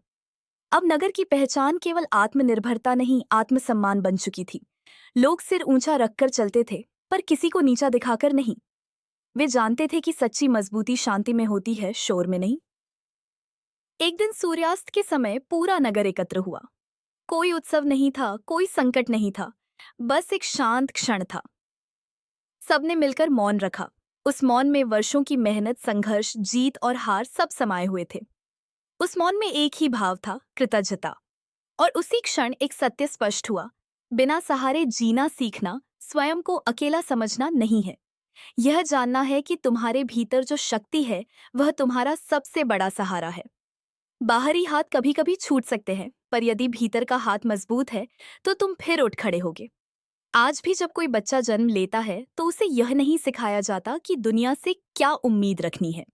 उसे सिखाया जाता है कि स्वयं से क्या उम्मीद रखनी है। यही इस कथा का सबसे बड़ा परिवर्तन है। और कहानी फिर आगे बढ़ती है, क्योंकि हर मनुष्य के भीतर एक छोटा सा नगर है, जहां निर्णय होते हैं, जहां डर उठते हैं, जहां साहस जन्म लेता है। यदि उस भीतर के नगर को हमने मजबूत बना लिया तो बाहर की दुनिया चाहे कितनी भी बदल जाए, हम डगमगाएंगे नहीं। यात्रा चल रही है, और जब तक मनुष्य अपने भीतर की शक्ति को पहचानता रहेगा, यह यात्रा कभी समाप्त नहीं होगी। समय अब जैसे एक वृत्त बन चुका था। नगर की पीढ़ियां बदलती रहीं, चेहरे बदलते रहे, पर मूल विचार वही रहा, पहला सहारा स्वयं बनो। फिर भी जीवन की सबसे गहरी परीक्षा अब भी शेष थी, और वह परीक्षा थी वियोग की। नगर के एक अत्यंत सम्मानित गुरु, जिन्होंने वर्षों तक बच्चों को आत्मबल, संयम और सत्य का पाठ पढ़ाया था, वृद्ध हो चुके थे। लोग उनसे प्रेम करते थे, उनसे मार्गदर्शन लेते थे। जब वे अस्वस्थ हुए तो पूरा नगर चिंतित हो उठा। बच्चों से लेकर बुजुर्गों तक सबके मन में एक ही प्रश्न था, यदि ये नहीं रहे तो? गुरु ने जब लोगों की चिंता देखी तो उन्होंने अपने शिष्यों को बुलाया और शांत स्वर में कहा, यदि मेरी अनुपस्थिति तुम्हें असहाय बना दे तो मैंने तुम्हें कुछ नहीं सिखाया। मैंने तुम्हें मेरा सहारा लेने के लिए नहीं, स्वयं का सहारा बनने के लिए तैयार किया है। उनके शब्द बिजली की तरह गिरे। लोगों को समझ आया कि वे अनजाने में फिर से किसी एक व्यक्ति पर भावनात्मक रूप से निर्भर हो गए थे। यह निर्भरता प्रेम की थी, पर निर्भरता फिर भी थी। कुछ ही दिनों बाद गुरु ने देह त्याग दी। नगर में शोक था, आंसू थे, स्मृतियां थीं, पर इस बार शोक के साथ एक संकल्प भी था, हम टूटेंगे नहीं। सभा बुलाई गई, कोई भाषण नहीं हुआ, केवल मौन रखा गया। फिर एक बालक खड़ा हुआ और बोला, गुरुजी कहते थे कि गिर कर उठना ही सच्ची श्रद्धांजलि है। उसकी छोटी सी आवाज में असीम साहस था। उस दिन से नगर ने एक नई दिशा पकड़ी। व्यक्ति नहीं, सिद्धांत अमर हैं। उन्होंने निर्णय लिया कि किसी एक व्यक्ति को केंद्र नहीं बनाया जाएगा। हर ज्ञान साझा होगा, हर जिम्मेदारी बांटी जाएगी। धीरे धीरे शोक शक्ति में बदल गया। लोग समझ गए कि जीवन का नियम ही परिवर्तन है। यदि हम हर परिवर्तन से डरेंगे तो आत्मनिर्भरता अधूरी रह जाएगी। इसी दौरान नगर में एक और बदलाव आया। नई पीढ़ी ने प्रश्न उठाया, क्या हम केवल अपने ही नगर तक सीमित रहें? क्या हमारी जिम्मेदारी इससे बड़ी नहीं? इस बार निर्णय हुआ कि वे अपने संसाधनों का एक हिस्सा उन क्षेत्रों के लिए समर्पित करेंगे जहां लोग संघर्ष कर रहे हैं। वे सहायता देंगे, पर निर्भरता नहीं बनाएंगे। वे लोगों को सिखाएंगे कि अपने पैरों पर कैसे खड़ा हुआ जाए। धीरे धीरे यह विचार दूर दूर तक फैल गया। नगर का नाम प्रसिद्ध हुआ, पर उन्होंने कभी इसे गर्व का विषय नहीं बनने दिया। वे कहते, हमने कुछ नया नहीं किया, हमने केवल यह याद रखा कि मनुष्य के भीतर अपार शक्ति है। एक दिन एक युवा ने अपने मित्र से पूछा, क्या कभी ऐसा समय आएगा जब हमें फिर से शुरुआत करनी पड़े? मित्र मुस्कुराया और बोला, हर सुबह शुरुआत ही तो है। फर्क बस इतना है कि अब हम डरते नहीं। और यही इस पूरी कथा का सार बन गया। शुरुआत से डरना नहीं, गिरने से डरना नहीं, खोने से डरना नहीं, क्योंकि जिसने स्वयं को पा लिया वह कुछ भी खोकर खाली नहीं होता। अब नगर में जब भी कोई बच्चा बड़ा होता तो उसे एक वाक्य सिखाया जाता, यदि सब छूट जाए तो भी तुम्हारा साहस मत छूटने देना। यह वाक्य दीवारों पर नहीं, दिलों में लिखा जाता था। साल बीतते गए, कुछ घर बने, कुछ टूटे, कुछ लोग आए, कुछ चले गए, पर एक बात स्थिर रही, लोगों का आत्मविश्वास। वे जानते थे कि जीवन में सहारे मिलेंगे, पर वे उन पर टिककर नहीं बैठेंगे। वे सहारे का सम्मान करेंगे, पर अपने पैरों और की अब जब शक्ति को सूर्य नहीं अस्त भूलेंगे। होता है और आकाश में हल्की सुनहरी रेखा बचती है, नगर के लोग शांत मन से दिन को विदा करते हैं। उन्हें पता है कि कल क्या होगा यह निश्चित नहीं, पर वे तैयार हैं, क्योंकि उन्होंने बिना सहारे चलना सीख लिया है। कथा यहाँ समाप्त नहीं होती, क्योंकि हर मनुष्य की यात्रा अलग है, पर सिद्धांत एक है। स्वयं को संभालो, स्वयं को जानो, स्वयं को मजबूत बनाओ। दुनिया साथ दे तो आभार, न दे तो भी कदम रुके नहीं। यात्रा जारी है, और जब तक मनुष्य अपने भीतर की शक्ति को पहचानता रहेगा, यह कहानी लिखी जाती रहेगी। समय की धारा अब शांत थी, पर जीवन की गहराई और बढ़ चुकी थी। नगर ने बहुत कुछ सीखा था, संकट से जूझना, सफलता में विनम्र रहना, गलती स्वीकार करना, क्षमा करना और बिना सहारे खड़ा रहना। पर अब एक और सूक्ष्म प्रश्न उठने लगा। क्या आत्मनिर्भरता का अर्थ अकेले सब कुछ सह लेना है? एक दिन एक युवक जो बाहर से मजबूत दिखाई देता था, भीतर से टूट चुका था। उसने वर्षों तक हर समस्या खुद सुलझाने की कोशिश की, किसी से मदद नहीं मांगी, अपने दर्द को छुपाया, अपने संघर्ष को अकेले झेला। बाहर से वह आत्मनिर्भर था, पर भीतर से थका हुआ। जब वह एक दिन सभा में चुपचाप बैठा था, तो एक वृद्ध ने उसकी आंखों में उदासी देख ली। उन्होंने उसे अलग ले जाकर पूछा, तुम ठीक हो? युवक ने पहली बार स्वीकार किया, मैं मजबूत बनने की कोशिश में अपनी कमजोरी छुपाता रहा। उस क्षण नगर को एक नई शिक्षा मिली। आत्मनिर्भरता का अर्थ भावनाओं को दबाना नहीं है। इसका अर्थ है अपनी स्थिति को पहचानना और उससे भागना नहीं। यदि थक गए हो तो विश्राम करो। यदि दुखी हो तो स्वीकार करो। यदि सहायता की आवश्यकता है तो मांगो, पर स्वयं को खोए बिना। इस घटना के बाद नगर में संवाद की परंपरा और मजबूत हुई। लोग नियमित रूप से मिलकर अपने मन की बातें साझा करते। कोई सफलता, कोई असफलता, कोई डर, कोई सपना, सब खुलकर कहते। इससे एक बात स्पष्ट हुई, मजबूत वही है जो सच बोल सके, स्वयं से भी और दूसरों से भी। धीरे धीरे आत्मनिर्भरता की परिभाषा और गहरी होती गई। अब वह केवल बाहरी सहारे से मुक्त होना नहीं थी, बल्कि भीतर की सच्चाई से जुड़ना थी। इसी दौरान नगर में एक बड़ा परिवर्तन आया। कुछ पुराने भवन गिरने लगे थे। नई पीढ़ी चाहती थी कि आधुनिक निर्माण हो। बुजुर्ग चाहते थे कि पुरानी पहचान बनी रहे। मतभेद फिर सामने थे। सभा हुई। इस बार युवाओं ने कहा, हम नया बनाएंगे, पर जड़ों को नहीं काटेंगे। उन्होंने पुराने भवनों के कुछ हिस्सों को संरक्षित रखा और नए निर्माण को उनसे जोड़ा। यह प्रतीक था परिवर्तन और परंपरा का संतुलन। यह संतुलन ही नगर की असली शक्ति था। वर्षों बाद एक नई पीढ़ी ने फिर प्रश्न उठाया, क्या हम दुनिया को बदल सकते हैं? इस बार उत्तर सरल था, हम दुनिया को नहीं, स्वयं को बदल सकते हैं। और जब बहुत लोग स्वयं बदलते हैं तो दुनिया बदल जाती है। अब नगर की पहचान किसी भौतिक उपलब्धि से नहीं, बल्कि एक वाक्य से जुड़ी थी, हम परिस्थिति का इंतजार नहीं करते, हम तैयारी करते हैं। एक शाम जब आकाश में बादल थे और हल्की वर्षा हो रही थी, कुछ बच्चे खुले मैदान में खेल रहे थे। एक बच्चा गिर पड़ा। वह रोया नहीं, उसने मिट्टी झाड़ी, उठ खड़ा हुआ और फिर खेलने लगा। दूर खड़े एक बुजुर्ग ने मुस्कुराकर कहा, यही तो हमारी कहानी है। क्योंकि जीवन बार बार गिराएगा, कभी परिस्थिति गिराएगी, कभी लोग, कभी अपनी ही गलती। पर जिसने उठना सीख लिया, उसे हर गिरना आगे बढ़ने की सीढ़ी बन जाता है। अब नगर के लोग यह समझ चुके थे कि सहारा मिलना अच्छा है, पर सहारे के बिना भी चलना आना चाहिए। प्रेम करना अच्छा है, पर प्रेम में स्वयं को खोना नहीं चाहिए। सफलता पाना अच्छा है, पर उससे बंधना नहीं चाहिए। और सबसे बड़ा सत्य, स्वयं को जानना सबसे बड़ा सहारा है। स्वयं को जानना सबसे बड़ा। आज भी जब कोई नया व्यक्ति नगर में आता है और पूछता है, तुम्हारी ताकत क्या है, तो लोग मुस्कुराकर कहते हैं, हमने डर से दोस्ती कर ली है और जिम्मेदारी से रिश्ता बना लिया है। कथा अब भी समाप्त नहीं हुई, क्योंकि हर व्यक्ति की अपनी परीक्षा है, अपना संघर्ष है। पर सिद्धांत एक ही है, अपने भीतर की ज्योति को जलाए रखो। बाहरी अंधेरा चाहे कितना भी घना हो, भीतर का प्रकाश रास्ता दिखा देता है। और इसी प्रकाश के साथ यात्रा चलती रहती है। हर सुबह एक नया अवसर, हर रात एक नया चिंतन। बिना सहारे जीना सीखना, दरअसल स्वयं का सहारा बनना है। यात्रा जारी है और अब समय आ गया था कि इस कहानी को एक अंतिम दिशा दी जाए। नगर ने वर्षों में जो सीखा, वह केवल शब्दों में नहीं था, वह लोगों के व्यवहार में उतर चुका था। अब कोई भी व्यक्ति कठिनाई आने पर पहले आकाश की ओर नहीं देखता था कि कौन आएगा बचाने। वह पहले अपने भीतर देखता था कि मैं क्या कर सकता हूँ। एक दिन उसी नगर में एक छोटा सा बालक अपने पिता से पूछ बैठा, पिताजी, क्या हमें कभी सहारे की जरूरत नहीं पड़ेगी? पिता मुस्कुराए और बोले, जरूरत पड़ेगी बेटा, हम इंसान हैं। पर फर्क इतना होगा कि हम सहारे के बिना टूटेंगे नहीं। अगर सहारा मिले तो आभार मानेंगे, अगर न मिले तो अपने पैरों पर खड़े रहेंगे। यही इस पूरी यात्रा का सार था।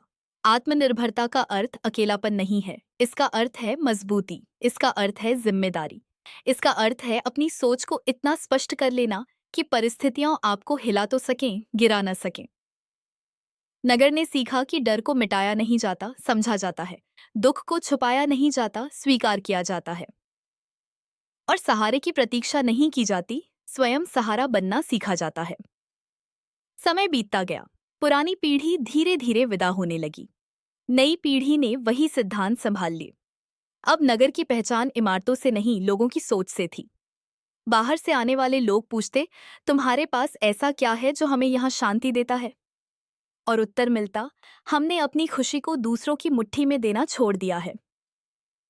एक शाम जब सूर्य अस्त हो रहा था, पूरा नगर एक साथ बैठा। कोई उत्सव नहीं था, कोई संकट नहीं था, बस शांति थी। और उस शांति में एक वाक्य गूंजा, बिना सहारे जीना सीखो, क्योंकि सबसे बड़ा सहारा तुम्हारा अपना साहस है। यही इस कहानी का अंत नहीं, बल्कि हर उस व्यक्ति की शुरुआत है जो यह समझ लेता है कि जीवन का रास्ता अकेले तय करना पड़ता है। पर अकेले चलना कमजोरी नहीं, शक्ति है। जब मन डगमगाए तो अपने भीतर झांको। जब दुनिया साथ छोड़े तो अपने आत्मविश्वास को पकड़ो। और जब सफलता मिले तो विनम्र रहो। कहानी यहीं पूर्ण होती है, इस संदेश के साथ कि जीवन की सबसे बड़ी जीत स्वयं पर विजय है। अगर आपको यह कहानी पसंद आई हो तो इसे अपने दिल में जगह दीजिए। ऐसी ही प्रेरणादायक कहानियां सुनने के लिए जुड़े रहिए। आपका अपना राहुल सूर्यवंशी चैनल हिंदी कहानी। हम बहुत ही मेहनत से आपके लिए वीडियो बनाते हैं। अगर यह प्रयास आपको अच्छा लगा हो तो वीडियो को लाइक जरूर करें, अपने विचार कमेंट में लिखें और चैनल को सब्सक्राइब करना न भूलें। आपका एक छोटा सा सहयोग हमें और भी बेहतर कहानियां लाने की प्रेरणा देता है। धन्यवाद।